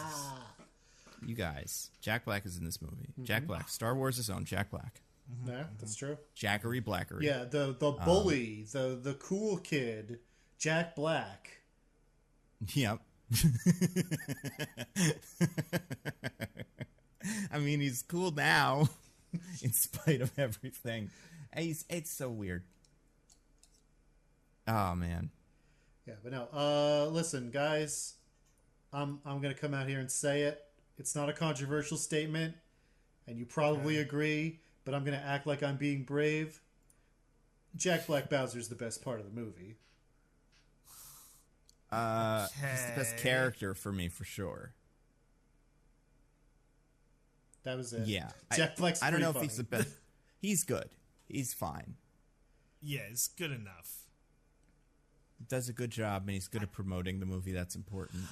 I don't like his character in terms of, like, he's this, like, weird, desperate guy who wants to, like, simultaneously woo Peach, but then demands that if he cannot, must destroy the Mushroom Kingdom. Like, he doesn't have a lane. It is like, hello, Princess Peach, I would like to court you in your hand in marriage as Bowser, the ruler of the Koopa Kingdom, and I would be so pleased if you would accept my proposal. No, I will not accept your proposal. Well, then, screw you! I am going to burn down all of this! It's like, no, man, just have him beat the Conqueror. Well, DJ, that is both consistent with sometimes his characterization in the games. It goes back and forth. And also with real-life incels. That's true. I guess, yeah, for me, I feel like with him it's weird because you're like, he's like, I want to take over the Mushroom Kingdom, and I'm going to do that. I've got a big old thing, big old ship, and I could kill all the penguins. The star is important, too. And I'm just like, he wants to marry Peach, and he says that, you know, a couple of times. Yep. It's a whole big thing. But sure. But, and I don't need a why in terms of, like, why would he possibly want to marry her? But it sure would help, because, like, it doesn't make any sense, and it does make his, like, I don't know, it just makes his character kind of, like, weird and not unlikable, but, like, I don't know, less fun these Bowser bits where he's like fake proposing to Peach via Cammy or whatever that one's name is. Kamek, there you go. I liked Kevin Michael Richardson as Kamek also. I feel like that was a good performance. Yeah. I think almost everybody was good in this except for 2, maybe 3 people. Right? All right, let's go through it one by one since, whatever. All right. Yeah. Mario, Chris Pratt. Fine. I think okay. Fine. Yeah. It's fine. He had his little... I like that they let him do Mario voice, and it was for his little commercials. If they hadn't done that at all, I would be like, they should have done that. Yeah. I don't agree with the people that are like, his voice would have been so irritating that if they did Mario voice the whole time, because that's what this whole studio is built on. These goddamn minions. So, yeah. I mean, I may have been annoyed by it, but it can happen. You can make it work. I mean, anyway. That, and B, also, Charles Martinet is a professional voice actor who has, worked in the industry for decades and knows how to voice act. Yeah. Well, there were 2 of him. I did not realize this. Yeah. He was also Mario's dad? Yeah, he was Mario's dad, and he was the guy at the very beginning who they're like, was the accent too much? And he's like, no, it was perfect. Yeah. And that's fine. Yeah, good for him. I mean, I hope he got paid. I mean, I'm sure he's still getting paid forever for these. Like, it's got to be a very secure job. Until they AI scan his voice, and then he'll out of a job forever. That's true. That's a great point. It's going to be all these guys. So, Chris Pratt. Okay. Charlie Day, Luigi. Not enough of a sample size to make a judgment. I liked it, but yeah, he's barely in the movie. Yeah, kind of feels like. I don't know if this is crazy. He should have been Mario. I don't hate it. I don't hate it. Looking back, I'm so confused about some of this casting, and that's the one that really gets me. But okay, so you got him. Anya Taylor-Joy as Peach. Fine. I hope someone told her that it was Princess Peach, because those lines could have come from literally any character. Yeah, that's true. Like, did you know? Apparently, they didn't tell the actors any of the plot that they didn't need to know to read their lines. Because it's gonna get leaked, like the fucking Avengers. Oh like, we don't want to know who dies at the end of it. That would be so funny.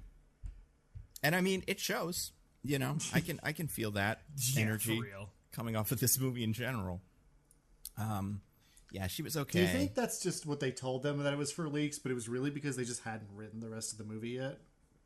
I think that's possible. I love that theory so much. I think that's very accurate. Who else? So Jack Black Bowser we liked. He'd probably the best part. Yeah. Yep. I have to say also, since we just mentioned them back to back, the combo of Charlie Day and Jack Black in that one scene that they have together was also chef kiss. I think that was good. That was spawned my favorite sequence of lines in the movie, which is the one where he's explaining him to him. Yeah, when Bowser's torturing him for Mario information, and they rapid fire what's the thing about him? The thing about this. Particularly, I liked when he's like, "Is he attractive to women? If they have good taste, enough." Yeah, that was cute. Good. That was good. Yeah. They should have done that in the whole movie. You know, it would have been entertaining. Jokes. For sure. I did. But yeah, so you got that. You go. Oh no, because I did spin the wheel again real quick, and it landed on another character that we have to talk about. Donkey Kong. Excuse me. So he had Seth Rogen. It's. What's the deal with this? What happened here, you think? That he just did him. He's just Seth Rogen. Right. I guess what I'm wondering is, Seth Rogen's cool, right? It seems cool. In real life? Yeah, he seems like a chill dude. So what I feel like happened, what I'm guessing must have happened is Seth Rogen went, all right, we're going to do Mario and Donkey Kong. Here's what I came up with. And they were like, oh, no, sir. Do Seth Rogen, please. That is all we want from you. Oh, my God. Because everybody else did it. I cannot imagine a scenario where he just does just that and thinks that's what it is. Anya Taylor-Joy didn't do a voice. Well, yeah, but whatever. I don't know. What's a Peach voice? She kind of did a voice. Peach has a voice. Sorry, I didn't cut you off. That's true. I guess Peach does. What does Peach just sounds like? higher. Yeah, she's We just all do our like peaches now. so. Let's all do our peaches. Mario! Oh, Mario, my hero! Did olive oil? Did we think it's olive oil? Maybe it's olive Sounds oil. like olive oil. Yeah. It's I not think it might be olive not oil. olive oil. Yeah. But yeah, so for that reason, I'm like, so I guess she did. So maybe her and Seth Rogen were there the same day, and the other ones weren't. But yeah, I don't know. Just does not feel. Even Charlie Day is mostly doing Charlie Day. Like, is there any difference between his character here being frantic and his character in Pacific Rim? Yeah, I do. I think it's Like- small, but I think he has the Brooklynness to it. Hey, it's me, okay. Luigi. Like it's barely anything, but it's all you need to be like, this is something. Yeah, okay. I'm trying to find if Seth Rogen has he ever played a character that's not him? In The Fablemans. What about He's like a like- totally what about different guy. in that like pickle merchant movie or whatever? Oh yeah, I never saw that. I forgot that exists. But yeah, Yeah. I even did The Fablemans though. I think he's a good actor, but I don't think he has all that much range. Like we should have known after Pumbaa this is what was happening. But I forgot he was Pumbaa. Oh, man. and he's Mantis in the Kung Fu Panda movies, and he's this like. It's a casting mistake, if anything. I mean, it made money, so it's not a mistake. But like, I don't blame him for it. But yeah, and then because he thought he was going to get away without getting in trouble, but the teacher didn't forget Fred Armisen in this movie as Cranky Kong. Now, I don't know a lot about the Donkey Kong games. I've never played the ones that they're from. Mm-hmm. What the hell is this one's deal? So Cranky Kong, fun story, is the original Donkey Kong, the one in the arcade game Donkey Kong. Gotcha. That's cool. Who just, has gotten older while Mario has remained eternally youthful. Right. Right. And Donkey Kong, contrary to what the propaganda in this movie would have you believe, is his grandson, not his son. Oh, yeah. But Cranky Kong is really just like an old man who hangs out and complains about the youths and tells Donkey Kong that he's an idiot. Right. So like an Ed Asner type or something. Yeah, like, basically. is what you'd expect for that. Yeah. Okay. In Donkey Kong 64, he's also like a scientist, but I don't think that's like in any other media that has ever had Cranky Kong. But yeah, Now, he's just. What do you think this was? This was, they needed somebody to be the king of the Donkey Kong land that wasn't Donkey Kong. And they were like, who can we use? Like, it's such a strange accent. Oh, the voice? The voice is a war crime. What was Yeah, it though? Like, I'm kind of wondering, like, did he see a picture and go like, oh, that looks like this guy. That's the voice I'm going to do. Like, where did this come from? Yeah, it kind of seems like they accidentally gave him a picture of like a Koopa or a Toad or something and was like, do a voice for this.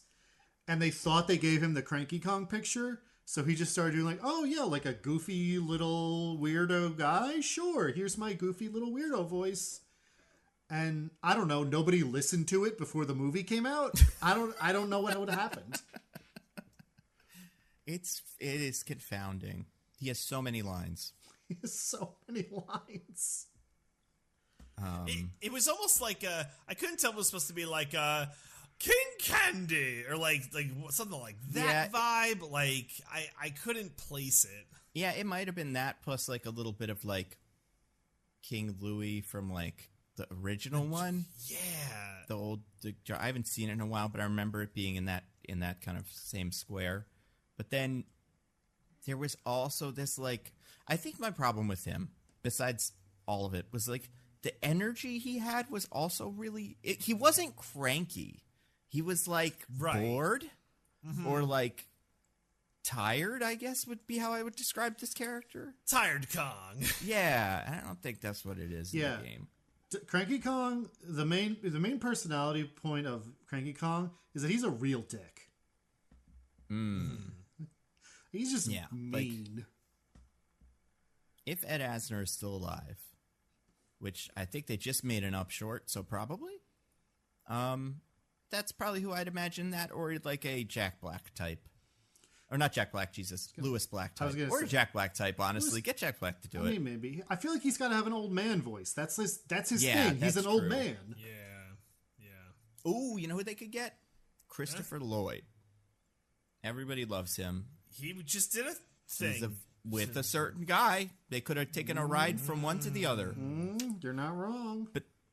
And then I forgot about Toad because he's good. Keegan-Michael Key plays Toad.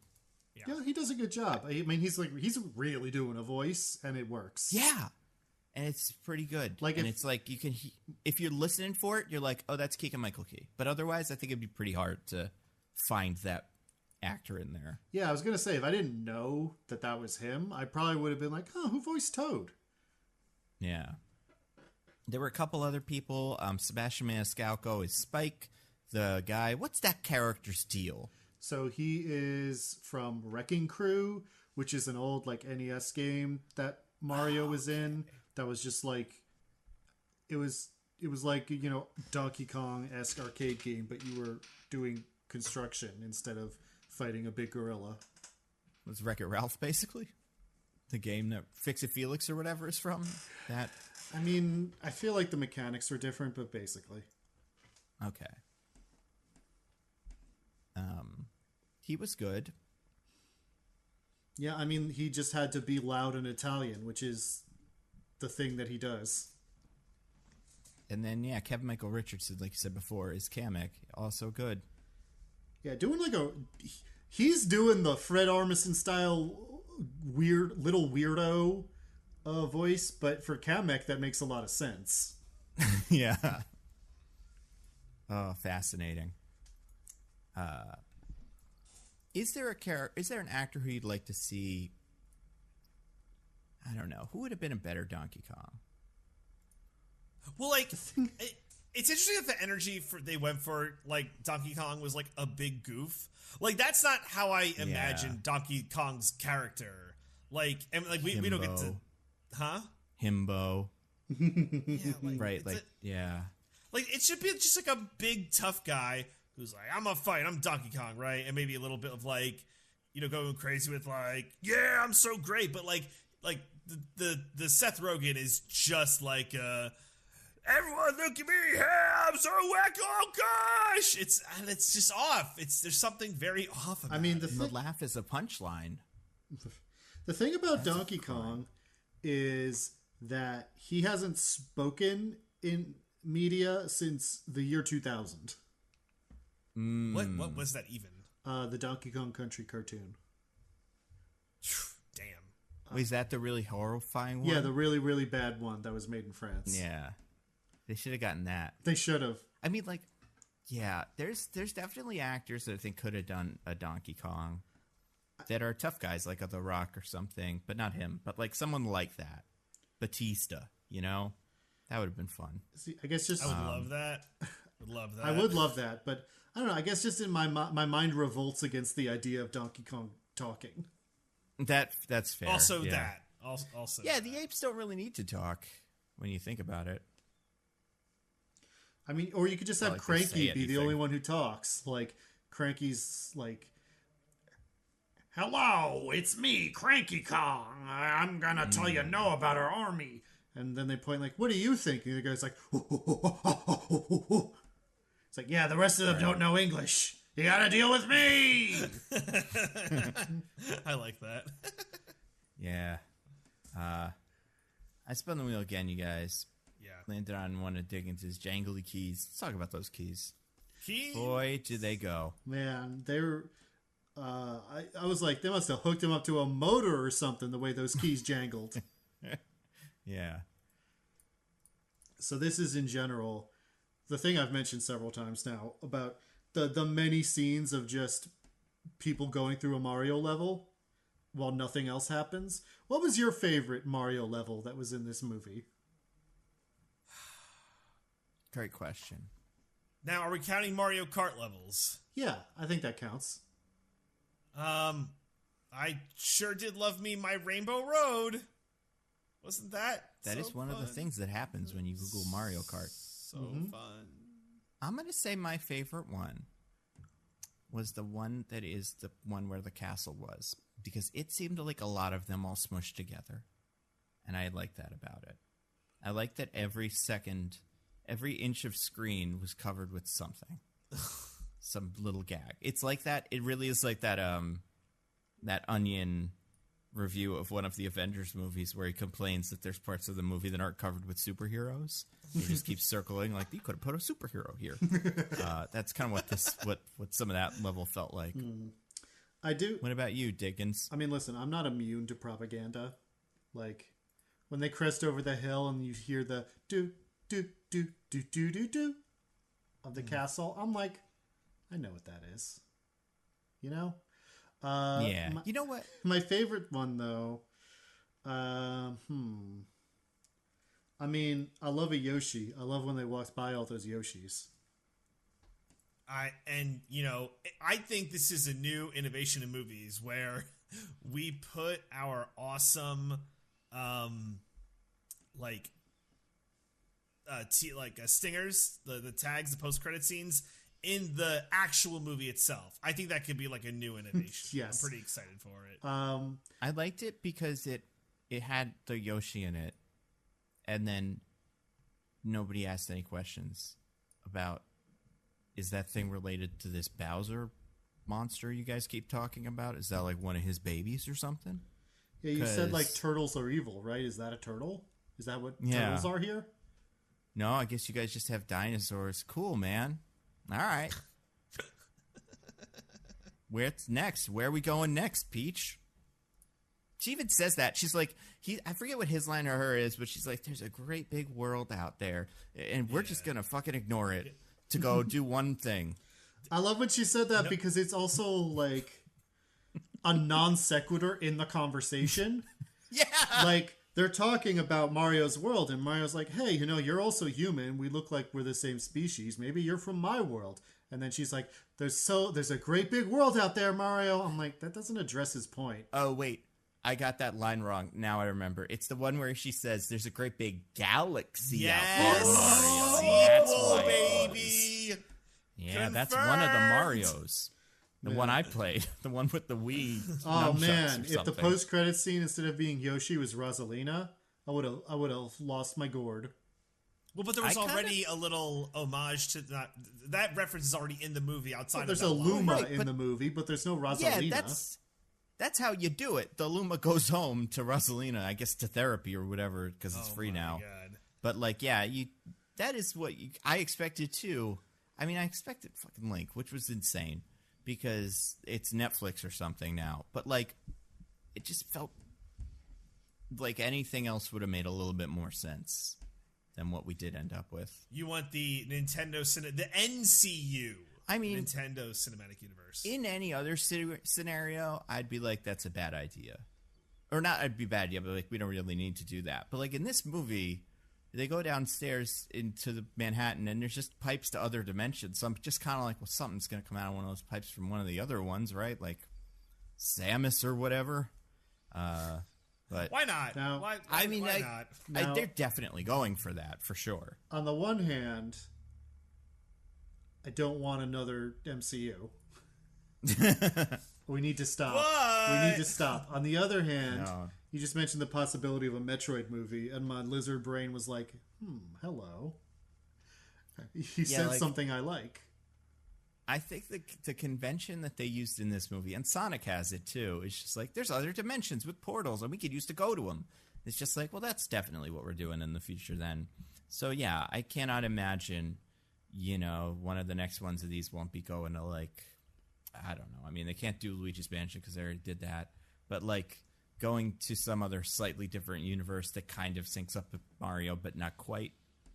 I mean, we need to go to Bizarro Land where Wario lives, but I don't. God, if the next movie is Wario and Waluigi, on the one hand, I'll be really excited. On the other hand, if they mess it up, I will be furious. Yeah, I mean, I do think that is probably the direction they'll go. I just feel like the issue is like, didn't we already do it? It's called Wreck-It Ralph. Yeah. Like we did this shit already, right? But what if this is his Joker? Right, but what if DJ... he just kills his whole family and he's like, I just want to ruin your life, Mario. Kind of play it a little differently. He's not good. He's not redeemable. He's just bad. I mean, Wa means evil, so it would make a lot of sense. That's true. It does. Mm-hmm. That's right. In Japanese, if you weren't aware. And in English. If you see anybody and their initials are W.A., run. Not trustworthy. Watch out. Watch out. Right. We can all think of some, right? But anyway, DJ, maybe we did this all before in Wreck-It Ralph, but what you haven't considered is that Wreck-It Ralph isn't based on an existing IP, so that hashtag gamers will go buy a bunch of tickets. That's right. Point. They couldn't get Mario in that. Nintendo didn't let them. They just had to get Bowser instead. And then, like, there was like a poster of Sonic or something at one point. I don't remember what that was. It was a Sonic filmed PSA about how you don't want to be in your game when it gets unplugged. Right. Yeah. I don't know. Yeah, speaking of that, what's going on in this universe with games? What do you mean? He's playing Mario at the counter. Oh, yeah. At the what? And he's playing Kid Icarus at his home. Is that another dimension? Is Nintendo like some mad genius who can see into other dimensions, like Miyamoto or something in this universe? We don't have any confirmation that Kid Icarus is an existing universe in this world. That one isn't, but the Mario one, I think, is it? Because is it Jumpman? Is that what the game that Charles Martinet is playing? Yeah, he's playing Jumpman. So like that guy can see. Whoever made that game could see into the Donkey Kong dimension a little bit or something. I mean, I'm assuming all the Nintendo games are real. I don't think he's wearing a tie in the arcade game Donkey Kong. So if he's just named something else and the arcade game's named Jumpman and not Donkey Kong, then it's just a big gorilla. That's true. That's a good point. That's true. The games in their universe might exist differently. Yeah. Than like what we would think of. Any other jangly keys? I will say the one I liked there, because I had forgotten about this and I wanted to give him a little credit. The bit where they went through Brooklyn in the beginning and did a little Mario level for a minute was cute. Yes. Remember that? It was cute. I go to a construction site or something. I was mad at that one because it was slander against my man Luigi. Yeah. So he just did worse the whole time. He was just like the one who was bad at it, and Mario had to do things to make him not die. That's true. Yeah. It's not the year of Luigi anymore, Diggins. It's always the year of Luigi in my heart. It's back to sucking. It's illegal for him to be cool. I spun the wheel again, you guys. Oh wait, sorry. I was gonna say, you know what? The when we were briefly in Bowser Land with all the dry bones and the eel castle, and he's hopping across lava, I thought that was kind of neat. That was cute. Yeah. And like the Shy Guys were like horror movie villains and stuff. That feels a little jangly key, but like whatever. No, right? I'm saying because we're on the jangly keys section. Oh, we're on jangly keys. I'm talking about. There's so many. That's a jangly key I kind of liked. Yeah, I thought that worked. And also, it wasn't that long, which is another great thing about it. I mean, that you could say the whole thing about this movie. It wasn't that long. Well, no, the other jangly keys go on forever. That one is not that long. It moves. I feel like this movie moves because, like, I don't know if it's like a feather in this movie's cap or whatever, but they don't move to say anything. They don't move to do anything. It's just go.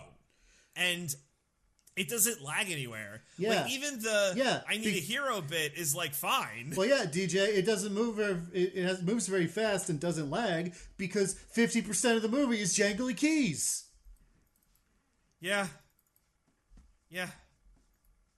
Yeah. We like jangly keys. The ice lane was fun. That was cool. Mm-hmm. Yeah, that was cool. That was cool. You know what wasn't cool? Or maybe it was. We'll see. It's something that I just spun the wheel and it landed on one of Diggins' Pink Savior. Let's talk about her. Okay. So How about Princess Pink? I want to talk. Peach? I want to talk about the problematic aspects of Princess Peach in this movie. Okay. Which is, so she's apparently a little human who wandered in from the pipes and was raised by the Toads, and they made her their princess, their ruler, for reasons that are not disclosed, which I can only assume would be because she's supposed to be naturally superior to them. She is, even though she is alien to their culture, a different being raised among them as a stranger, she's just so much inherently better than them that she gets to rule. This is a Tarzan for the 21st century, and I won't have it. I mean, she does have longer arms and legs, and it seems that is useful for several reasons. It's useful for fighting or manual labor. Is it useful for having the brains and the heart to lead your people? Yes. Is it useful for having integrity, DJ? Is it useful for being a noble spirit? I mean, I think, I think in general, just having longer limbs makes you a better person. Well, it does. Of course you would say that, DJ. Your limbs are 7 feet long.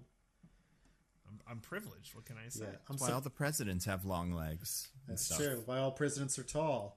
And why we'll never elect a short king president. Yeah. That's why Ron DeSantis should just give up now. That's one of the reasons. I think it's good that she's their savior, and the movie just can't even bother to care. Like, it has no interest in even. There's so many easy. Oh yeah, she's able to use the power up. No one else can use it, and we need someone to fight Bowser, so it's her. But that's the Mario part, right, Nando? Well, that's why Mario, it's like, oh shit, someone else can use the power up. Sick as hell. Because these fucking mushrooms can't. Hold on. But they hold don't do on, it. Nando. Nobody ever says that. No, yeah, it's not. That is not in the movie at all. But, like, if you want a justification, a paper-thin justification for why she is in charge of these people or some sort of figurehead or whatever, that's mostly it, right? Have her have been the person who used the power-ups to repel the frog from the second game, and now they've made her their queen. Yeah, that would be something. But that's what I want the Mario to be. Like, I want, okay, just like real quick, sorry, tangent. I want this movie to be like Mario comes along and he's still his like clumsy oafish self, and they're walking around Mushroom Kingdom, and there's a fire flower, and Peach goes like, "Don't touch that fire flower, you will burn yourself to death." And he's like, "Okay," and then he trips, is like, "Whoa!" And then he lands into it, and he gets to use the fire flower. So then Mario is now like the chosen one. Right. That's the movie. Like, if it's Peach, it's like, well, like, whatever, because eventually it has to be Mario. That's like, what the ticket says. That's what the name of the movie is. And so, therefore, it must be. They will have it be that regardless of why. It will be. I love it. Is like it is written in the Bible, just and then at the 7th hour of the Mario movie, Mario was the main character for some reason. I do love when Mario and Peach meet, and she's just like, oh, "You're a human." Like, we're immediately drawing attention to the fact that Peach is a human in this mushroom world, and recognizes Mario as being the same species as her, and like just really drawing attention to all the implications of that, and then nothing. We just glide right past that. They forgot. It's easy to forget. I was like, wait, so she's a human? So what? How does she even know the word human? She came here as a baby. Except that they know that they speak English in the Mushroom Kingdom for whatever reason. Fine. Right. How does she know, like, things like human or other things that wouldn't be here in this world? I don't understand. Let's see. How would she know that? Also, the pipe that takes you to other worlds is just hanging out in the open. It's not even hidden. No one's ever wandered in and checked it out? That's New York for you, you know? It's just a big old mess in this It's jungle. such a mess. So much bureaucracy. Well, yeah, so many pipes. I mean the other way around. I mean, like, a toad has never been like, hey, what's in this pipe? And then shown up in New York City, like, whoa. Yeah, there's nothing like special that makes the pipe work. When Mario comes out of the pipe, he's like, holy shit. But Toad is like, you came from the pipe. Maybe toads can't go through the pipe. But also Toad is just like, oh man, you're the second human being I've ever seen, the other one of which is our monarch. And he's just like, oh, hey, nice to meet you. What's up? Yep.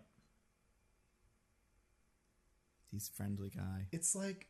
But, like, so, to your point, Diggins, that's what everything is missing from this movie. There's no... I almost want to give credit to the movie for not explaining anything. It's like, look, guys, you know Mario, you're bought in, here are all the things, jangly keys, flashing lights, like, let's go, now we're doing a Mario Kart. Like, it's almost like we complained about, the over-explaining and you need the backstory and blah, blah, blah. The movie eschews all of this. Yeah. Well, totally. But then it also draws attention to it. Yeah, I mean... Yeah, that's true. Actually, yeah, giving Peach like the 30-second backstory almost makes it worse. Yeah, I don't know. It's tough. Like, no, it's not tough. You put you put a thing in a movie, especially a movie that's 50% jangly keys. So if we're not in a jangly key scene and you put it in the movie, I assume it's there for a reason. I assume it's important in some way. And most of the time, the answer is no, it's not.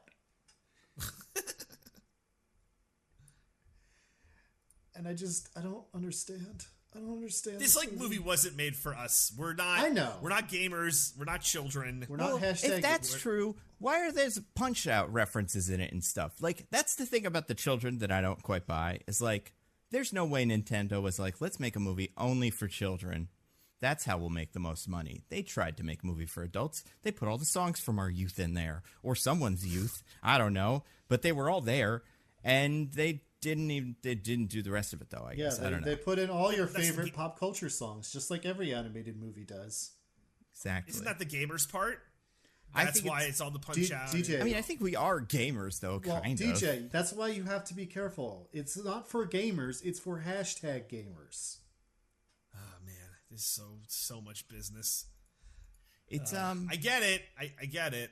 It's interesting too with the Peach thing because her and Mario. You know, same species. He's like, I want to say he has a line where he's like, so what's your deal? She's like, I'm this. And then they just kind of go over it. And then I think it's interesting. And then the thing I said before where Mario follows up with that story, like, oh, wow, maybe you're from my world. Like, maybe we should think about the implications of this. And she's like, no, different line. Well, and it's extra weird because there's also the monkeys in there. Like, that's the only... So there's apparently sentient races we meet.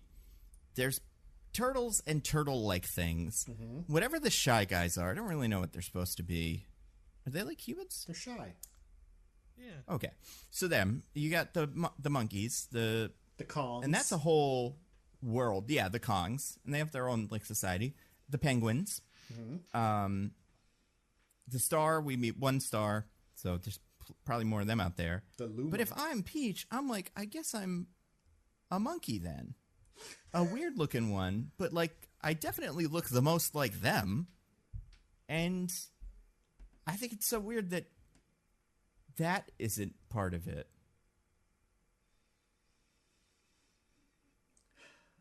I don't know. I don't know.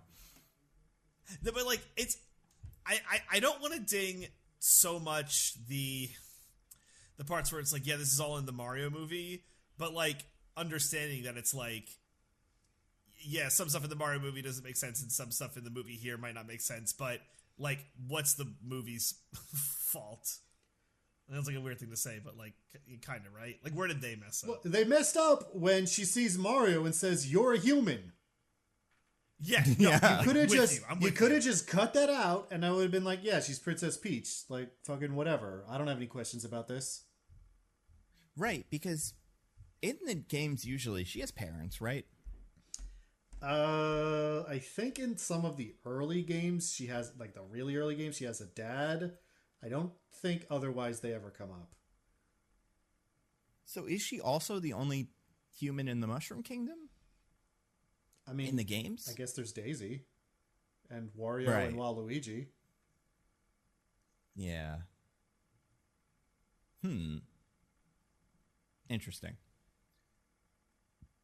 You know what? I spun a little again. It landed on one of mine. Moving on. Somebody else's. We're moving on. Well, this one says times of the essence / training montage. So it's the same kind of thing, but now we're on the other side of it. We were on the why is Peach part of this. Let's do the why is Mario part of this movie. Okay. Why is Mario part of this movie? I can't. Because he asks to be. Yeah. If I asked, could I? If Toad asked, could he? Toad does ask, and he does. Yeah, right? So he doesn't even have to do the training montage. Peach is just like, yeah, whatever. It's like sometimes you just need a guy. That's true. And that's enough, right? Sometimes you need a guy, and you gotta get a guy. And we're supposed to assume they're in love. Or, at least crushing. Are we? Yeah. I think we're supposed to assume there's some chemistry. That's why Bowser's so... I did like the bits where Bowser is, like, losing his mind about Peach spending time with a handsome plumber. He's like, no! Ugh. As if that mattered, right? As if Mario was handsome in universe. Like... the way the movie sets him up in the beginning, I'm like, I think this guy's supposed to suck. He's supposed to be a schlub who's short and does no good. According to Luigi, women are attracted to him if they have good taste, so... I mean, no, you just say that about your brother. That's a nice thing to say about your brother. I don't have a brother, right? So I don't know if that's what you say about your brother, but I feel like I wouldn't be like, yeah, chicks dig my brother. My brother's so hot, you guys. Yeah, I think my brother's a smoke show. Okay, first of all, whoa. Just easy there. Easy there, killer. And none of us have brothers, so none of us could do this, but write in, listeners, humble listeners, at Nitpicking Pod, let us know how you would how would you answer the question if I, a big warlord turtle man, said, is your brother, the ladies like your brother? What is the proper response? Yeah. But... yeah, even beyond that, and that is another purpose Mario can serve, is Peach just brings him to piss off Bowser. I'd like that. Yeah, she doesn't know about Bowser really that much. It doesn't seem like that he loves her, and that's the whole deal. Right? Yeah. This is the first time he's tried this? In this universe? To court a princess? To court Princess Peach, yeah. Yeah, it seems like his whole plan is like plan A, ask her out, see if she's vibing. Plan B, destroy Mushroom Kingdom. Mm-hmm. So he has a lot of his bases covered, and he's already destroyed the Ice Kingdom. Mm-hmm. Because they had the star, which he needed to destroy the Mushroom Kingdom. Mm-hmm. But also, he doesn't seem but to. He could have needed it. Yeah. It would have helped. I guess maybe he would have needed it to destroy the Kong Kingdom. Except he doesn't. Like they kind of have it together. He destroys their army. That's true. He just captures them all when they're doing Mario Kart for fun. Yeah, trading montage is wild. Yeah. What is the deal with power-ups in this universe? They work like Mario power-ups. You eat them, and then you get a special power. But when you get hit by something, you lose it. Yeah. At least they kept that pretty straightforward. But, like, so if I'm in that... So, in the games, I'm assuming the Toads cannot use them? They can. In Captain Toad, do they get... Yeah. Oh, okay. Because there's a couple Toads that help out in the new Super Mario Brothers games. And they can use all the power-ups. But and that's where the catsuit is. They went old to new, man. They're like, hey, really we didn't forget about those like 2020 games. The catsuit's from Super Mario 3D World, DJ. That's fairly recent, right? Yeah, but I said there are Toads in the new Super Mario Brothers games, and you said, oh, like where the catsuit is from. And that's incorrect. It's from Super Mario 3D World. I want you to be correct. It's too hard. It's so difficult. Yeah, the cat suit part is weird. The power-ups, I don't know. There's something about the power-ups that just feels also kind of lazy to me. It's like, these are power-ups. Whatever. It's the cat suit from the video game. Like, that really is what it is. We all love the cat suit. Right. We do. Also, it's not totally clear to me why this obstacle course that Peach makes him do, which is just a Mario level, is like the standard of being a cool fight man in this universe. Because all the soldiers are just like pikemen who go up and threaten people with their pikes. They're not doing crazy flips or anything. Yeah, which is why I was like, I guess they can't use the power-ups then or something.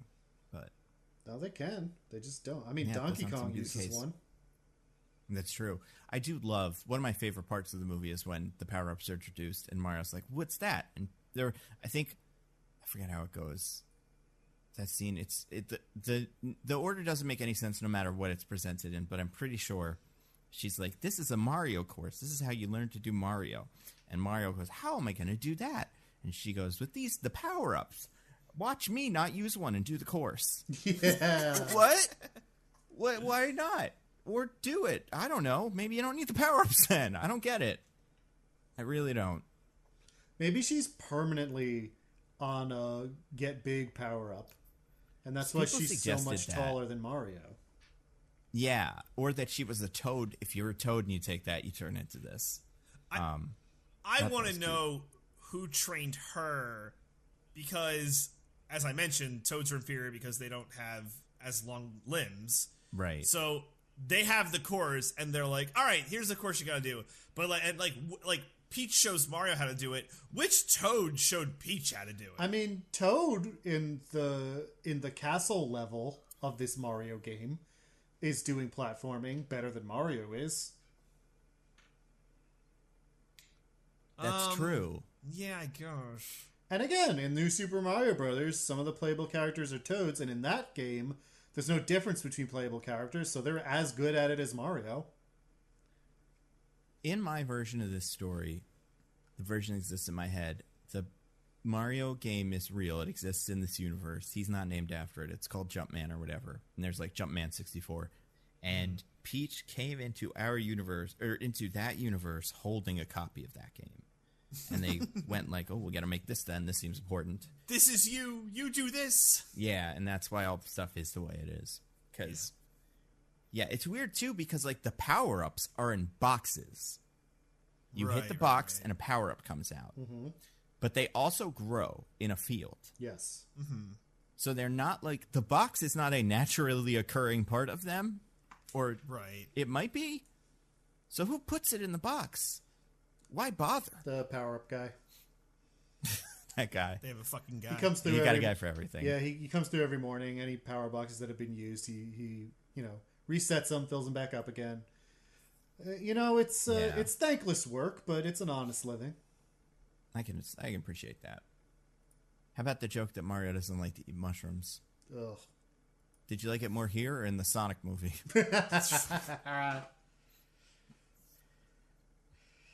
Yeah, that's one of those things where I'm like, oh, haha, I get it. His thing is on mushrooms, but he's like, oh, I don't like mushrooms. Like, it's not what you expect, and that means it's funny. Ha ha ha. See, well, I mean, yes. I think that could have worked though. Like, as a thing, as Mario's one thing, it's just he's a picky eater who does want to eat mushrooms. If he does not eat a mushroom until the very end of the movie.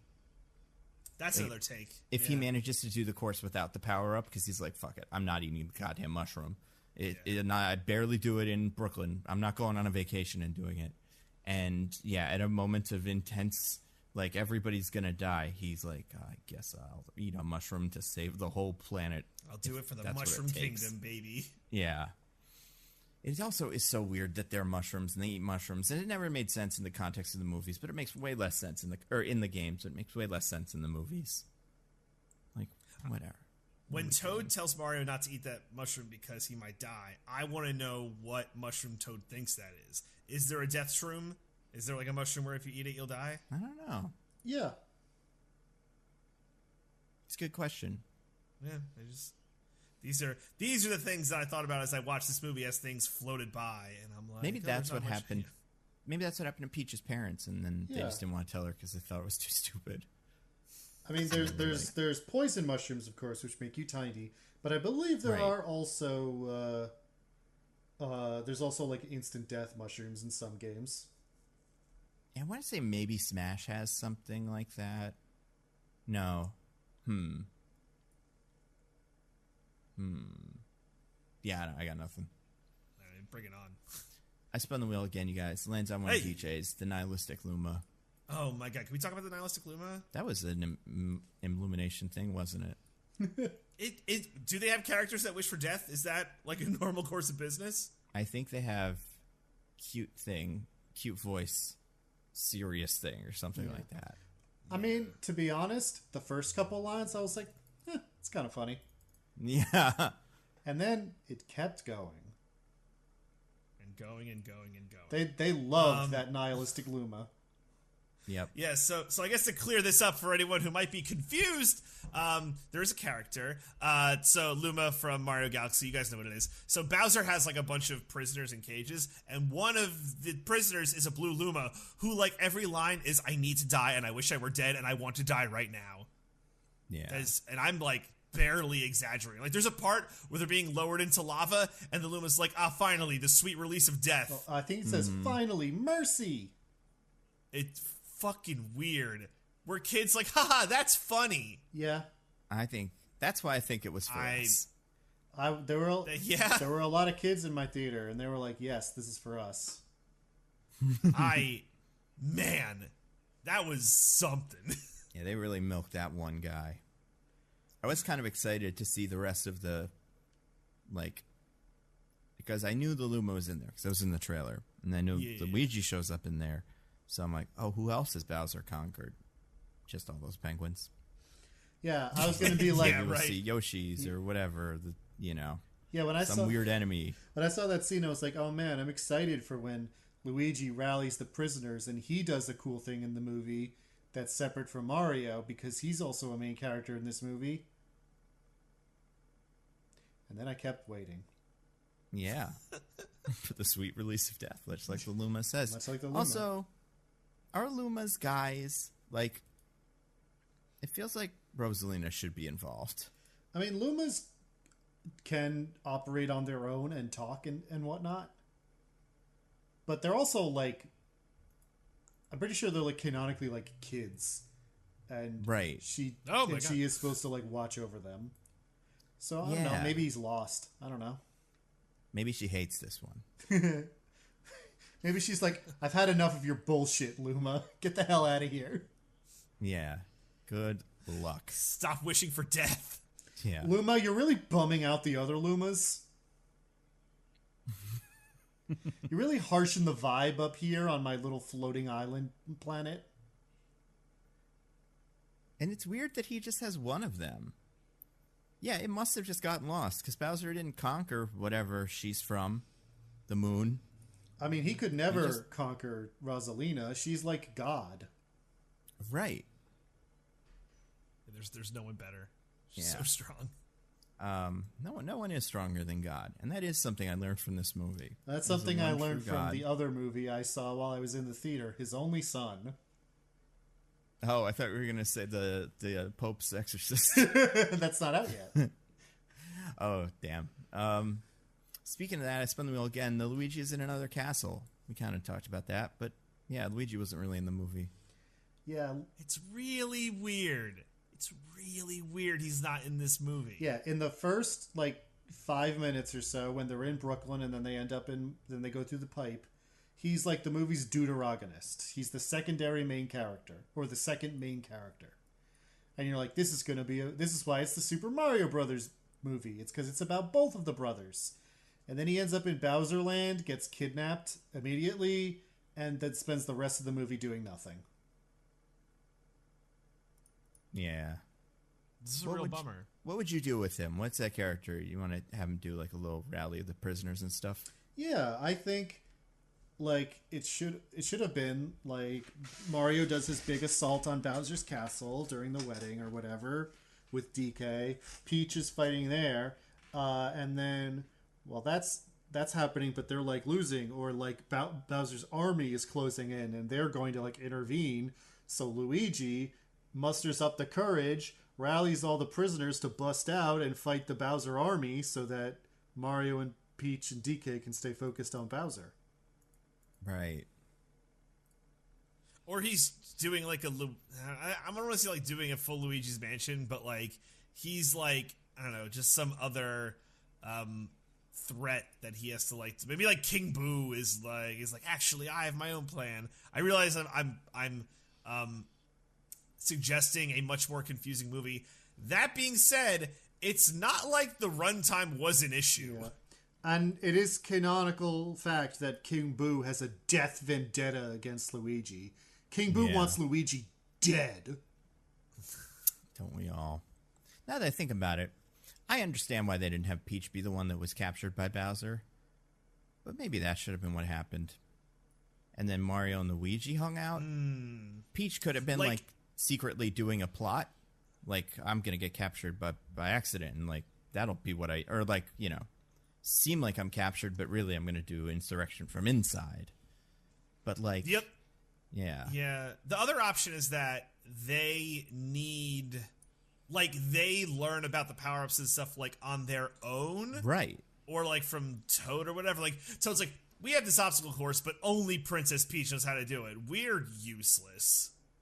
Yeah. I think that's, like, the other way this could go. That would make sense. That would also make a lot more sense for why Mario just gets to do things, because... the Toads are freaking out, and Mario and Luigi are like, oh, we'll save your princess.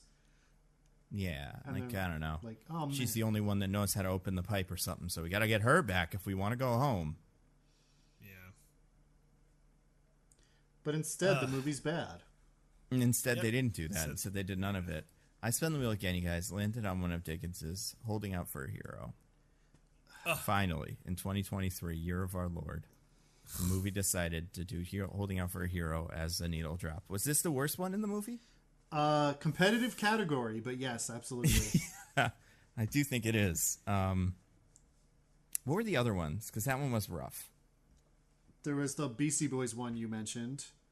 Yeah, that one was okay. I didn't hate it. There was Thunderstruck. When was that? The kart section, yeah. When they start making the karts and then bust out and are like, we're doing a Mario Kart. Yeah, that part was weird. Yeah, bad. Did you ever hear the story about when the guy, you know the comic Bone? Yeah. And how it eventually got made into a movie? Did it become a movie? Oh, no. Wait, maybe it hasn't been a movie? Yeah, I know. I was thinking... There was something they were going to do, but they didn't. They didn't. You know why it's been so difficult for that guy to make a movie? Or one of the reasons why? Why? Because... They won't let him use Holding Out for a Hero? He won't... He walks away whenever executives won't drop putting random pop songs in the movie. Yeah, it's going to be tough. Like, there was one point where he like had a contract with Nickelodeon, and he had it put in the contract, we will not put pop songs in this movie. He was like, I'm fully adamant, 100% committed on that. I will not make this movie if we put pop songs in it. And they're like, okay, that's fine. We can put it in the contract. They start like doing pre-pro on the movie, and then they come to him and are like, what if we put pop songs in it, though? And it fell apart because he said no. Why is this a thing? Like, I don't understand. Like, Jangly keys. Jangly, I guess. But, like, the kids aren't here for Holding Out for a Hero, right? I don't think that's what they want. That's true. Maybe I'm an idiot, but... I mean, I am an idiot, but it just feels super off. I don't know, man. Yeah, I don't know. I think I do think... Jangly keys. Was there Holding Out for a Hero in all of these constantly before Shrek 2? Or did Shrek 2 happen and everyone is trying to emulate it? The Shrek 2 one is good, though. Oh, no, I'm saying it is good, but I'm saying maybe that's part of why this specific song, like, it's people are just trying to recapture that magic. But, like, the problem for me with this is that, listen, Holding Out for a Hero is one of the greatest hype songs of all time. And you want to capture that energy. I get it. I'm not even against it. I love that song. but you have to use it at the right moment. It's not a training montage song. It's not a, like, opening save people from a bridge song. It's not somebody beats up dudes for 2 seconds song, Loki. Holding Out for a Hero is the 11th hour final push. The hero is going to save somebody against all odds, against incredible obstacles, because they're ready now. They've done the thing, and so you put on Holding Out for a Hero to represent their new determination. That's what it is in Shrek 2. That's what that song's got to be, because that's what that song's about. Except, Preach, King. You see what they could do instead is just put it wherever, you know? And then they could put other songs that are kind of popular for some reason. Yeah, why not? I think this is a Suicide Squad-ish situation. Well, no, because it's not just naming all the things in the movie, but it does feel like they picked one song and just made a playlist. They had Spotify make a playlist.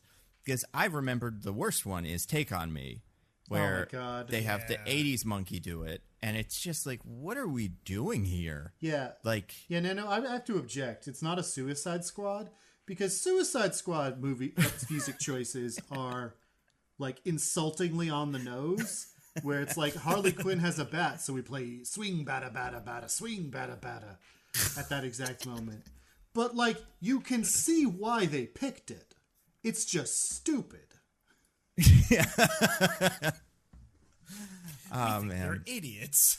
I didn't want to like call it this because it is it's a thing that is overused, like as a critique of pop culture. But this movie was written by ChatGPT and scored by ChatGPT and all that stuff. Like, and that's a real ChatGPT move. Is like, I don't know. It's so weird. That's the new thing to be like, oh, if the thing's bad, it's like, oh, looks like there's some ChatGPT bad. Yeah, it's a very specific kind of generic badness that only Mario and probably Ant-Man and Shazam or whatever, a bunch of other movies can get. But like, well, because the result of AI language model generation is basically the like design by committee consensus school of large scale filmmaking. Like writ large, it's that, but using all the stolen data that its researchers have pumped into it as the source, instead of whatever the executives happen to like. Right. Yeah.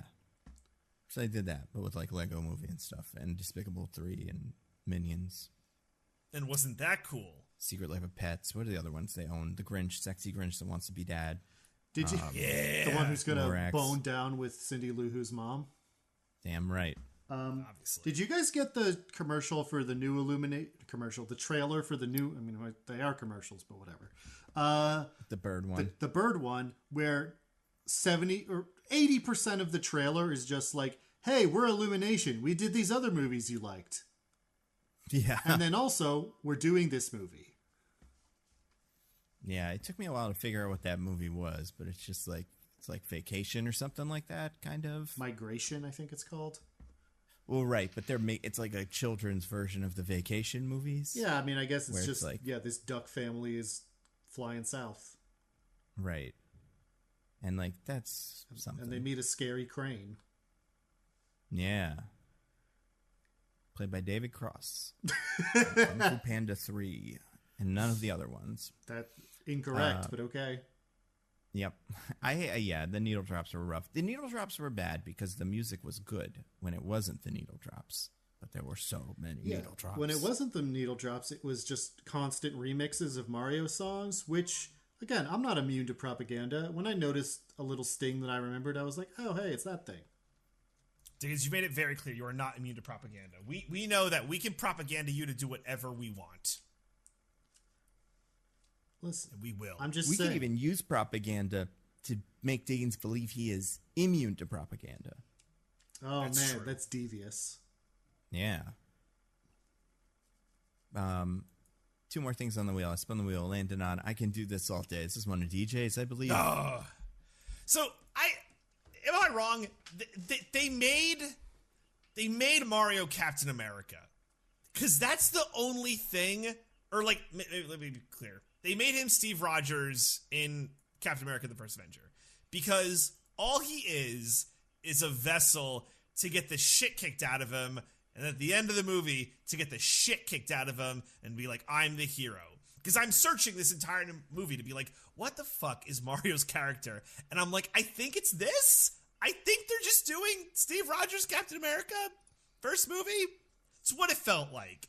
It's the closest I can get to a real character that Mario was, is like, I can do this all day. And yeah, Bowser says it's like, man, you can really take a beating. And he's like, yep, it's what I'm good at. I'm like, why is that? Like, I get they wanted Mario to have no flaws, but this just seems awful. Well, this seems in service of nothing. That's his one character trait. When Peach is like, you lose a lot, but it's good that you do it. Yeah. And it's like, I guess that is what his character trait is, huh? Yeah, I liked when Peach said that. And I was like, oh, that's what I was supposed to think his thing was this whole time? Okay. Yeah. God, now it's so... like, just have Mario really want to run the course, and Peach is like, no, we don't have time. And Mario's like, I can do this, though. This will be easy. And then he can't do it. But, like, he just never gives up. Captain America. I mean, maybe that's a thing, right? Maybe that's a thing. I don't know what the thing is in this movie. There's nothing there. The thing is, yeah, he's like a Super Mario. He's the Suspenders, Super Mario pants, ever. hat. That's all you need. Ugh. And then that's it. And then he stands and goes, wahoo! And then you go, wow, cool, crazy stuff. Remember when Bill Hader's the blue shell? And he screams, blue shell. What does that mean to anybody Everyone's but him? Favorite line. Yeah. Like, I was kind of like, I liked when he was just there and he was driving the big car and he had the blue shell in his head. And you're like, oh, that's the blue shell. He's impossible to kill, but, like, he'll get you. And then the movie went, but actually, we're going to do it even more. You missed it the first time around. He's going to shout the words blue shell. Yeah. Just everybody to make it super clear to everyone. Yeah. Did you know Pause. Blue shell is not the official name for that thing? No, what's it called? It's called a spiny shell. Oh. Well, that's not a good name for it, because some of the other shells are spiny. I'm just... Right? Like, aren't there little turtle guys with spiny shells? Yeah, the spinies. Yeah. Blue shell's not a great name, and it's been tainted forever, but I think it's the best name we got. Also, yeah, the Mario Kart scene is interesting. That's a big jangly keys. I think the Mario Kart is the most jangly keys of the whole movie. Yeah. Like even to the point where it's like, oh, we're going upside down. Oh, look, the wheels turn into the thing. It's yeah, like, right?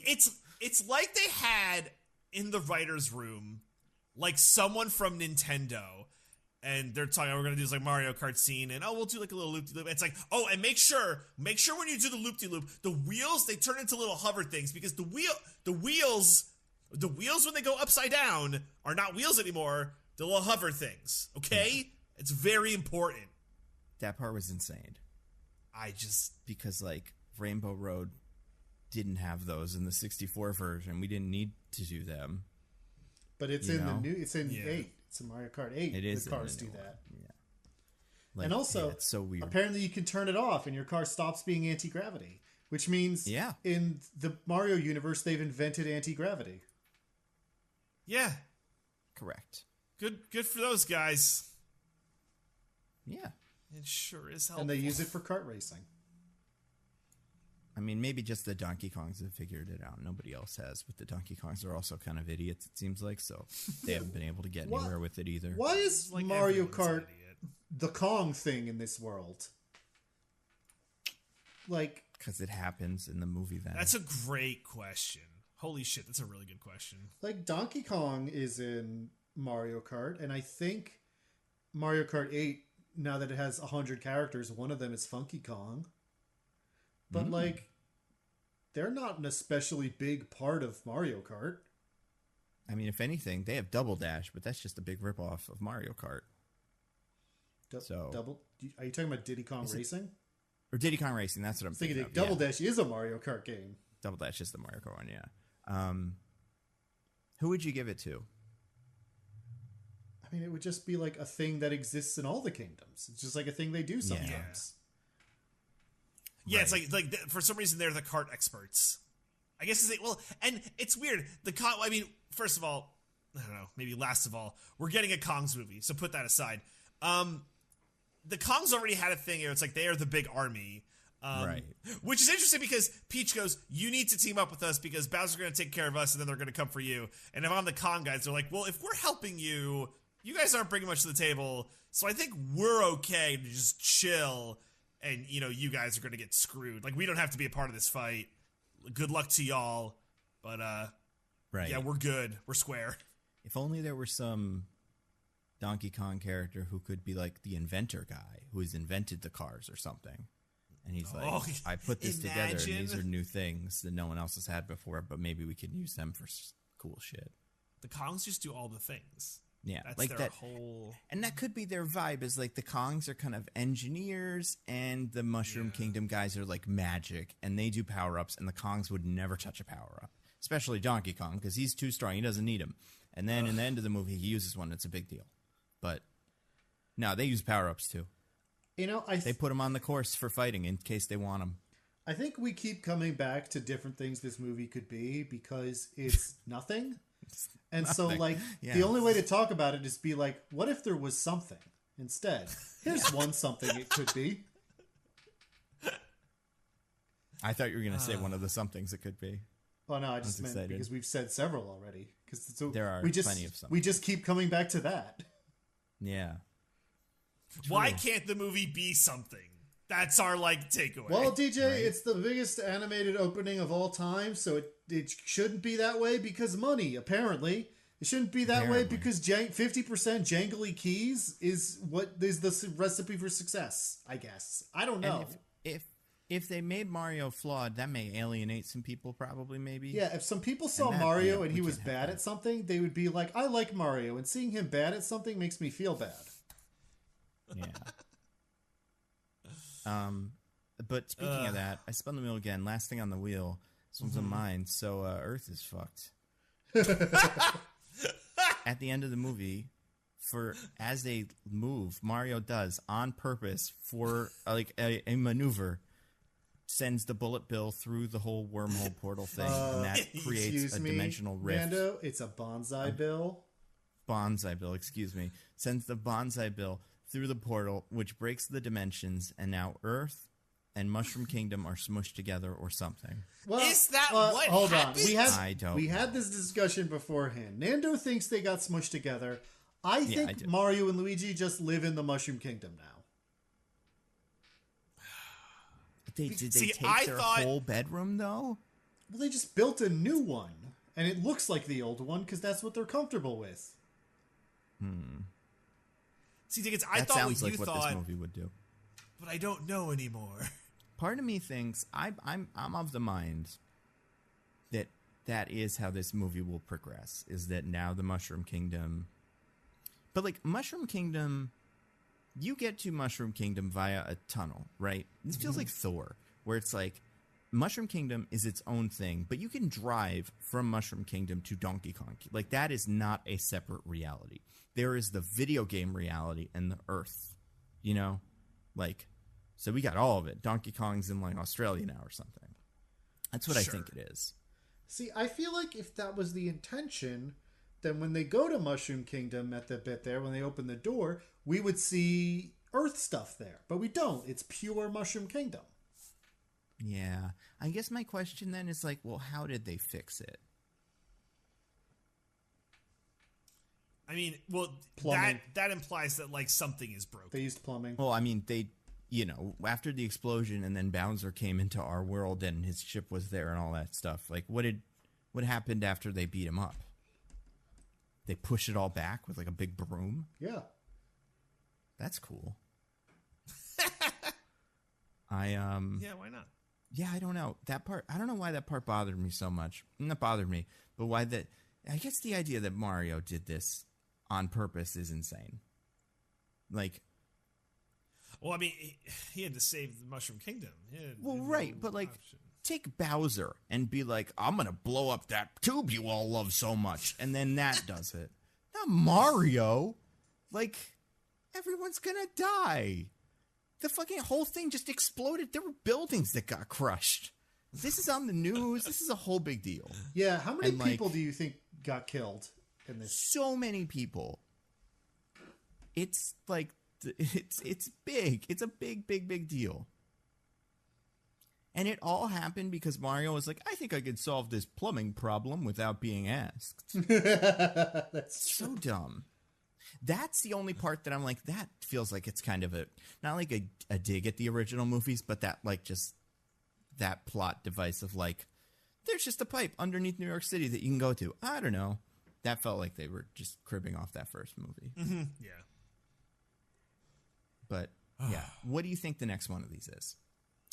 Metal Mario, Yoshi More, Mario Galaxy. I don't know. They used a lot of jangly keys in this one. Yeah, what Mario levels weren't in this one? We didn't do a desert world, so they're probably going to go to a desert world. Yeah. I bet the Angry Sun will be there. Because they gotta do the eagle or like whatever bird steals his hat. That's a thing. The big vulture or the vulture. Okay. The vulture. What other iconic Mario stuff is there? Let's see. I mean, will it be Bowser again? Baby Bowser. Did you say that? What? Huh? Did you say Sunshine? Oh right, well the Baby Bowser, right? That you could go in like a billion different directions with that one too. Do you think Peach will be his Baby Bowser's mom in this universe? Do you think it's going to be like Love Never Dies, where it'll be like 10 years in the future, and when Peach and Bowser see each other again, they sing a song about how they actually did fuck once? Oh God! Oh, why? I don't know. Why is that a thing? Sounds pretty cool though. Like. I think Sorry, that could happen hate me. in this. What the hell? Is that real? Sorry, spoilers for the horrible sequel to Phantom of the Opera. Yeah, I've heard bad things, but I never heard the specifics of it. The Phantom and Christine sing a big love ballad about how after the events of Phantom of the Opera, he came back for a little bit and they fucked once, and then he left. Oh my God. Cool. I never knew this. Yeah. Wow. And it's closing, so that can come back now. We could do Love Never Dies again. Yeah, that's what will be playing at the theater. They'll take over Phantom at the theater, leaves. yeah. Be pretty smart. You could probably use a lot of the same sets and costumes. They should do that more, where the play closes and the next thing's like a sequel. Yeah. Cats 2! Yeah, right? Aladdin, Jafar's Revenge, Frozen 2. Oh, Disney really made it easy for us. Yeah. Yeah. But I'm just saying, in Super Mario Sunshine, Bowser Jr., excuse me, Baby Bowser and Bowser Jr. are two distinct entities. Baby Bowser is Bowser as a baby. Bowser Jr. is Bowser's son. Right. This is all Oh yeah, remember when they do Baby Mario in this? Yeah, Baby Mario and Baby Luigi are there for a little bit, and Baby Peach for even a littler bit. Yeah. It's all super important. Oh my God. Yeah, but I'm just saying, so yeah, Bowser Jr. spends most of Sunshine thinking Peach is his mama. A claim that Peach never denies. So maybe she will be the mama in Mario 2. Yeah. I mean, who's the biggest, baddest guy in the Mario verse? Bowser. Can't be Bowser, right? It is? Ugh. Well, I mean, what are we counting as canon? I don't know. Everything. Everything? Everything. The Shadow Queen from Thousand Year Door? That guy sounds cool. That could be the bad guy. Did you guys think for a second? Because remember when, this is something I forgot to say, remember when Peach gets married to Bowser and she's dressed in a wedding dress? Mm-hmm. And you're like, that's probably what her wedding dress looks like in the game. I haven't played it, but I'm assuming she has a wedding dress. But she has a black collar. And I'm like, are they doing Bowsette? Is that what this is? Oh. And they knew what they were doing. That would be the best. The sickos got what they wanted. As they should, right? As they should. They should get whatever they freaking want. It's weird that she got to do ice powers. She got to do Frozen a little bit. We got a little bit of Frozen in this movie. It feels like they held nothing back. That's what's like crazy to me. It's all here. Everybody's here. Cat suit, Tanuki suit. Yeah, they really used every single thing. This is Peach's wedding dress in Super Mario Odyssey, which really isn't what she's wearing in the movie. Yeah, no, I mean, she definitely has a black choker on during this movie. The wedding dress parts, maybe. I don't remember what the hair looks like and like all that, but yeah. It's a distinct, different choice that they decided in a boardroom. The AI gave them that. Yep. So there's some purpose there. Yeah. I don't know. I feel like they'll probably do... I don't know, because like Yoshi just seems boring now. What's Yoshi going to do? Yeah, I don't... Especially because he's already in the movie! Or at least Yoshis in general are in the movie.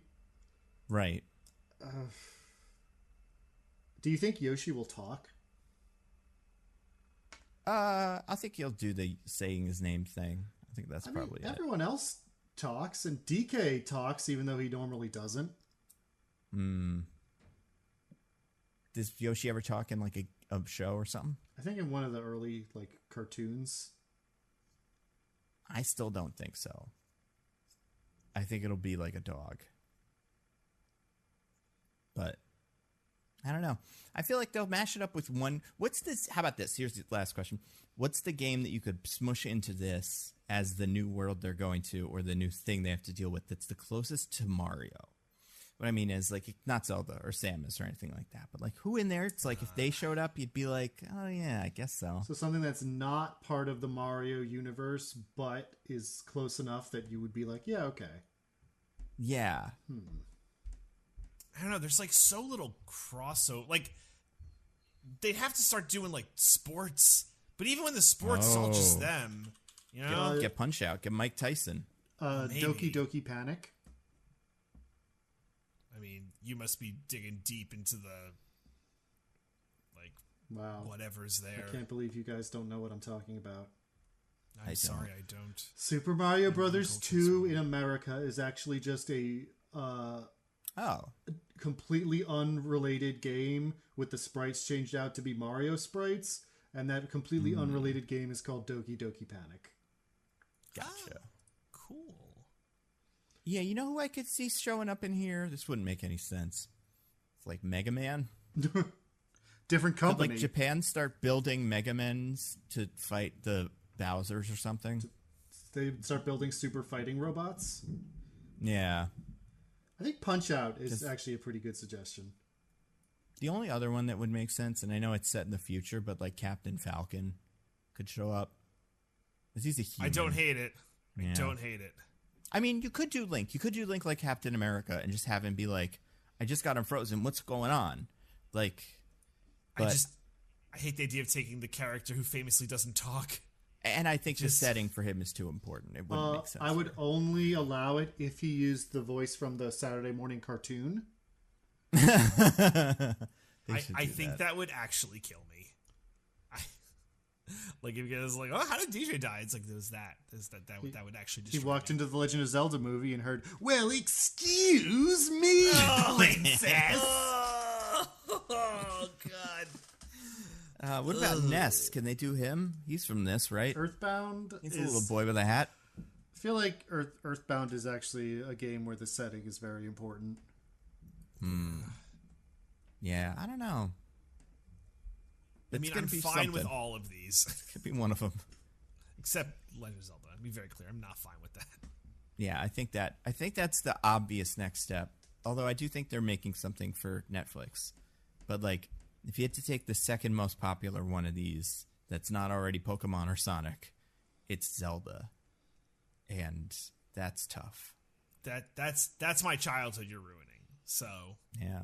I just need to be very judicious and careful with ruining my childhood. DJ, how would you feel if they did a Zelda movie that was like this, where the story's basically non-existent and half of the runtime is just, look at this Zelda level. We did it again, but in the movie. Could they jingly keys me? Yeah, how would you feel? I think I would be mad, but I think okay, maybe. Oh, God, it's tough. I'm like so pearl clutchy with Legend of Zelda. I love it so much that I even think if they did that, it might break me. I really do. So. Well, you got a couple years to prepare. I know, only one way to find out. Yeah, right. Until then, do you guys want to get to our classic segment? I would love yes. All right. You want to recommend some things? DJ, do you have anything to recommend for fine people? I'm like really light on recommendations this week because I've been getting ready to go to on a family vacation. Excited for, so I won't be here next week just next week. I won't be here next week. I told Nando and Diggins via text I was going to be out of pocket, and for whatever reason, they thought that meant I was going to do something racist. Well, DJ, that's because usually means. When you say someone's out of pocket, you usually mean that they've done something completely wild or like inappropriate. I took that to mean they're just away. So I looked this up. They're just when you did that. It is used both ways, but I've only ever heard the one I said. Very interesting. Very interesting. But no, I don't plan on doing that. I'm just going to be away. So the one thing I wanted to recommend that I hadn't yet, and I think I mentioned this the first season, but do you guys remember I mentioned the show Next Level Chef? Yeah. Oh, yeah. So there's a season 2. I think we're about like halfway in. It's pretty much the same show as last time. So for anyone who forgot, it's Gordon Ramsay and 2 other like celebrity chefs whose like names I can never remember because it doesn't matter. Because I mean, let's be honest, you're watching for Gordon Ramsay. And what they do is they have all these chefs compete in a competition in this big like elevator style kitchen where there are 3 kinds of kitchens. You have your level that is the top level, the best. You get the best ingredients, you get the best equipment, and the middle one is middle of all that, and the basement is like the worst kitchen on the planet. So essentially, you compete to make like a certain themed dish each time, and whoever gets the dish, they win immunity for their team, and then the bottom 2 gotta like face off. It's fun because it's ridiculous. You get to watch Gordon Ramsay being like, "Go, yeah, rustic, make it clean, simple, yeah, go now." And I'll just watch any cooking show that involves him. Like that's just like my baseline because I think he's great. So I've been watching that. Also, this season, I don't think if I mentioned this, but this season of RuPaul's Drag Race is really good. I started watching with Michelle. I really like it. No, I'm not grooming my child, in case anyone was wondering. I was wondering. I've been watching.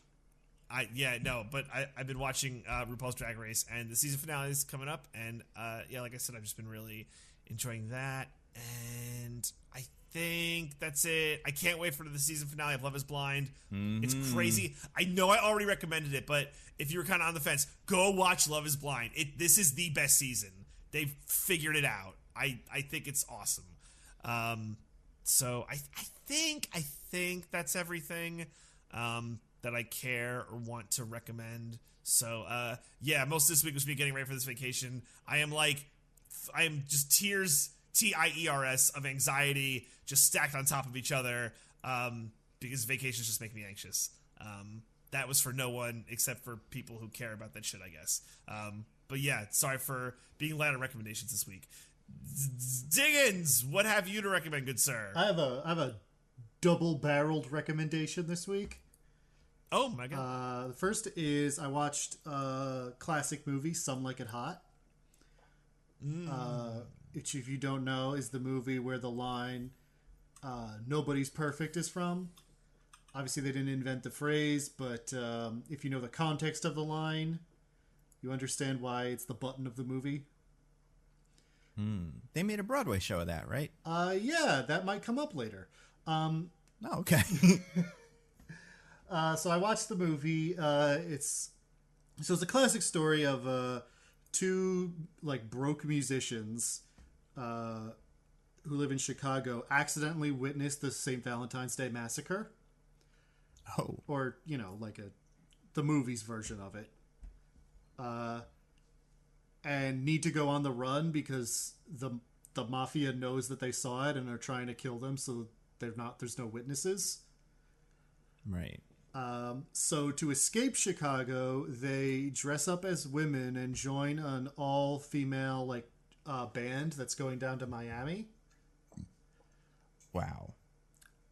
And while Miami, Ron DeSanctimonious' homeland. Yeah, that's his holiest of weeks. I know. And they brought drag right down into the heart of it. He must have been furious. Oh my God. But while they're part of this band, they meet the lead singer, who is Marilyn Monroe. And they're like, va va va voom. And they're like, oh my, we gotta find a way to kiss Marilyn Monroe, even though we're dressed as women. And that's the plot of it. It's, you know, it's a little dated, but less than you'd think. Like, a lot of the comedy isn't from the idea of like, oh man, it's funny when a man wears clothes for a girl. But more from the situations they find themselves in. I'm not going to say it's not dated. It definitely is. Especially in the ways they go about courting Marilyn Monroe, which are various shades of creepy. But the actors are charming. Marilyn Monroe is a very attractive woman who also acts and sings to a passable degree. And overall, and like there's some good zingers, some good like classic snappy dialogue. It is a pleasant enough time. That being said, I watched the movie because I also saw the Broadway show Some Like It Hot this past weekend. Oh! I see. I was supposed to see a different Broadway show, and then 3 hours before curtain, they canceled it. Really? Like the whole show? Whoa. They were like, a lot of the actors are sick, we're canceling this performance, you can get a refund. Damn. Tracks. They also specified that it wasn't COVID. Okay, I guess. Cool. Yeah. Good to know. Yeah, so instead we went to the tickets booth in Times Square, and we're like, what's playing for big discount? And we got great orchestra seats for Some Like It Hot for like half off. And it turns out that show rules. Oh. Is it just like the movie? Well, it's the same basic premise, but I wouldn't say just like. They actually updated a lot. They like really changed the script around. It still follows the same basic beats of like, these guys see a mafia, I kill someone, they dress up as women so they can join this all-girl band. They go down to, it's California here instead of Miami, but they go there. One of them falls in love with no longer Marilyn Monroe, obviously, but the Marilyn Monroe character. But they change around a lot of plot beats and like sort of remix some of them. And also, one of the characters, I feel like this might be considered spoilers, so if you don't want to know this, just skip ahead 15 seconds. Earmuffs, baby. One of the characters actually has kind of a trans realization in this version. And all things considered, for a Broadway show, handled pretty well. That's why Meatball Ron doesn't want none of that stuff in his state, you know? That's true. Maybe people will get wise. But yeah. That's fun. I mean, so like, I think I was actually very impressed with what they did with the script. But then also, the songs are fun. The choreography is incredible. It's like the acting is all like very snappy and fun, and like it's a very funny show. I had a great time with it. So wow. I would definitely, if you can, go see Some Like It Hot, especially since it's apparently not selling out even on weekends, so you can get discount tickets. Nice. Cool. What about you, Nando? Anything to rec? Yeah, I have so many things. Okay. Speaking of Broadway shows, Schmigadoon is back. New season of Schmigadoon started. That show's pretty fun. This season is the season that's kind of parodying dark, gloomy musicals. So that's very entertaining. Like your Chicagos and your Sweeney Todds and such. And that show, if people haven't seen it, it's on Apple TV Plus, and it's just like it's a people go into like a Pleasantville kind of situation where all the musicals are real, but also it's kind of a mess. Like they don't like it, and it's pretty fun. It's what's his name, Keegan-Michael Key, Toad himself, and Cecily Strong, who probably would have turned into Cranky Kong. It was better than when we got, honestly. But it's a good it's a good cast too. This season has Titus from Kimmy Schmidt, who was not in the last season. He's the big addition, and he's great. I think the show's pretty solid, and I would definitely I wouldn't recommend it to everybody. It's definitely more fun if you enjoy musicals and stuff like that, but I think it's pretty good. Besides that, the only other thing I watched this week that I think is interesting and is worth mentioning is no, that's not true. Wait, that's the other TV show. I forget did I rec Big Door Prize last week? I don't believe so. No. If you guys heard of this, it's kind of new. Apple TV Plus show. Nope. I have not. It's about a guy played by the cop from Bridesmaid, the Irish guy, and he's like a school teacher or something, and he's kind of a bum. Not like a bum, but he's like, it's like, oh, my life isn't perfect. So he lives in a very small town with nothing special going on, and then a machine shows up, a mysterious machine called the Morpho Machine, which is just this weird little photo booth thing that if you get in it, it tells you what your life's true potential is. So you go in and it says you should be a doctor or you should be a singer or whatever. And then that makes everyone in town lose their minds. And it's kind of it's half Good Place and half, but it's more like Melancholy, I would say, than that.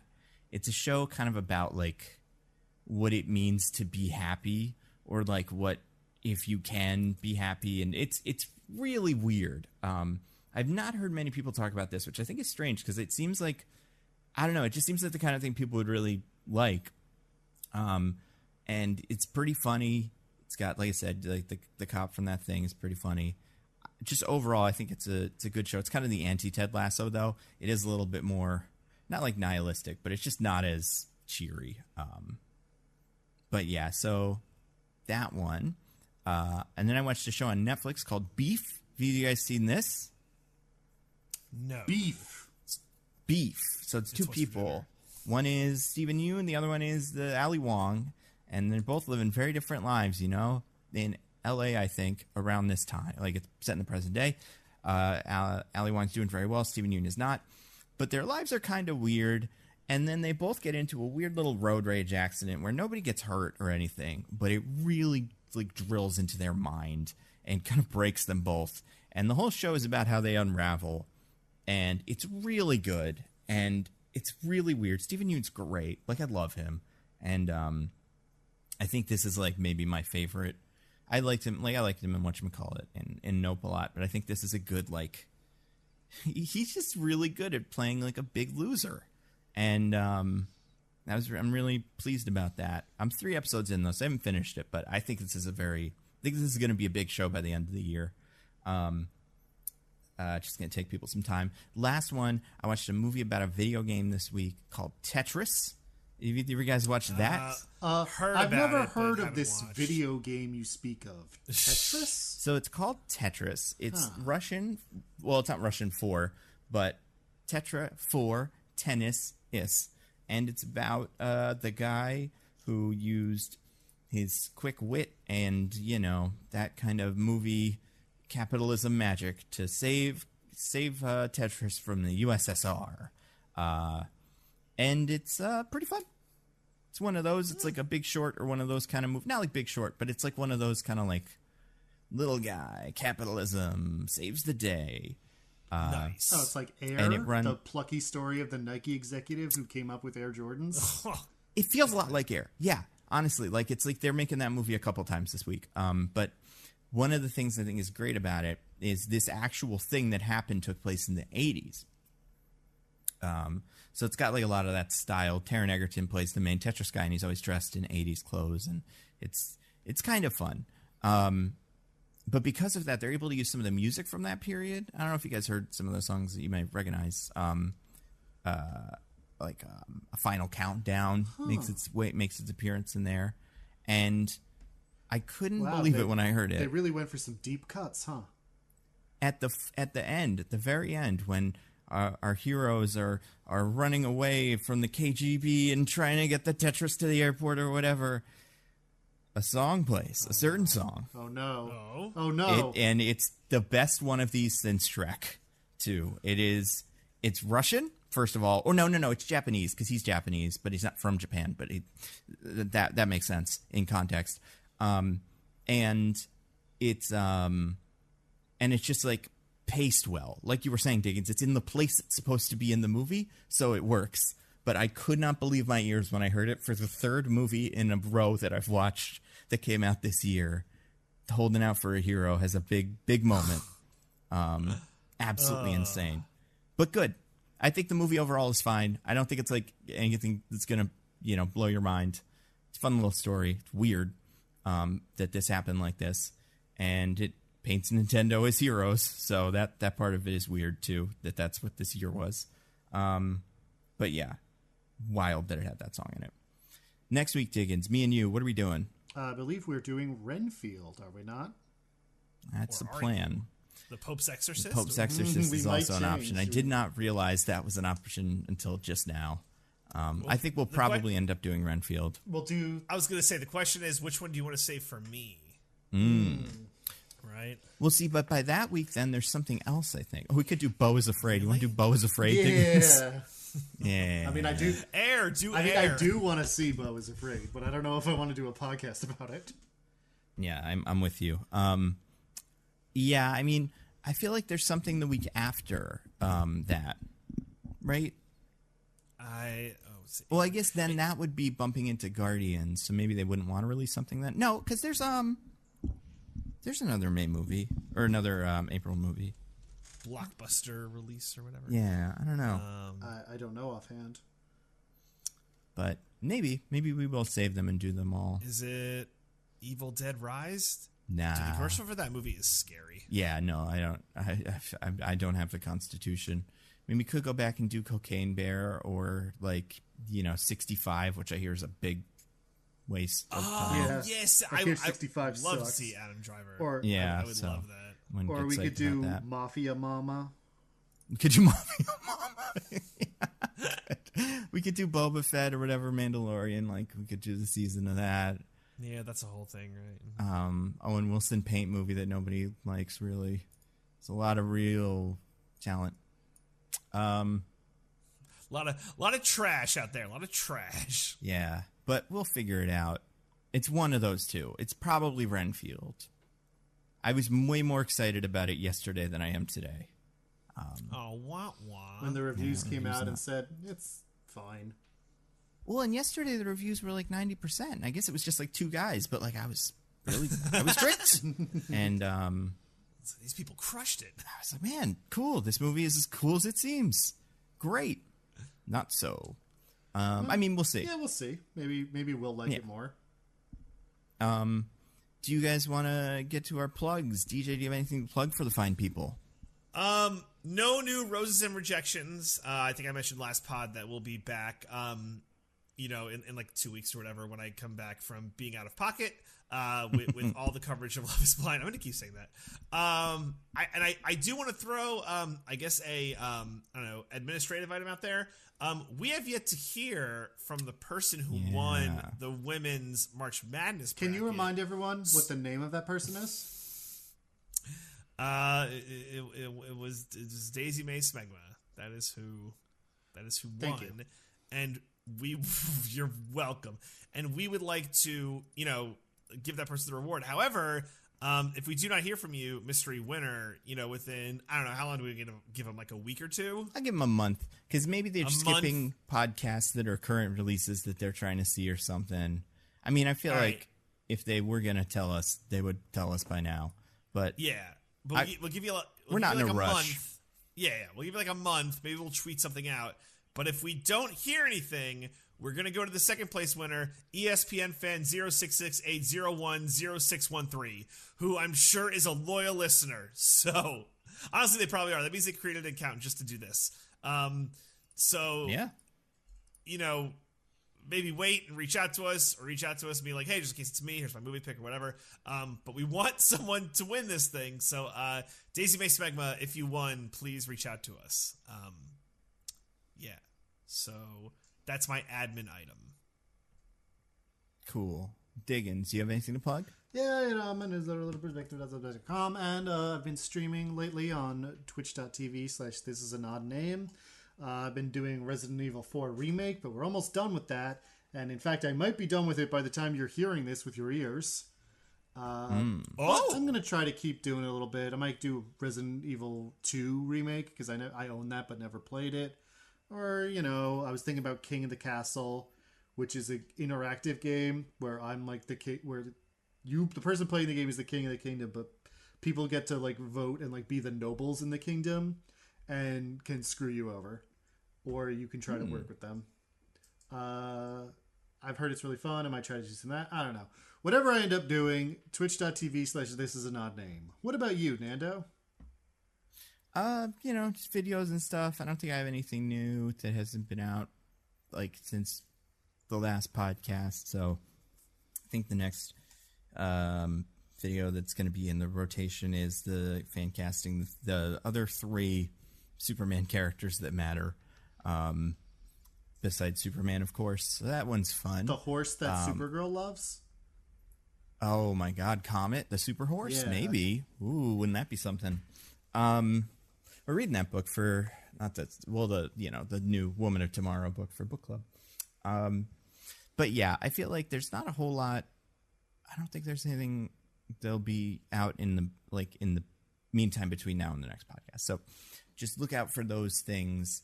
And yeah, that.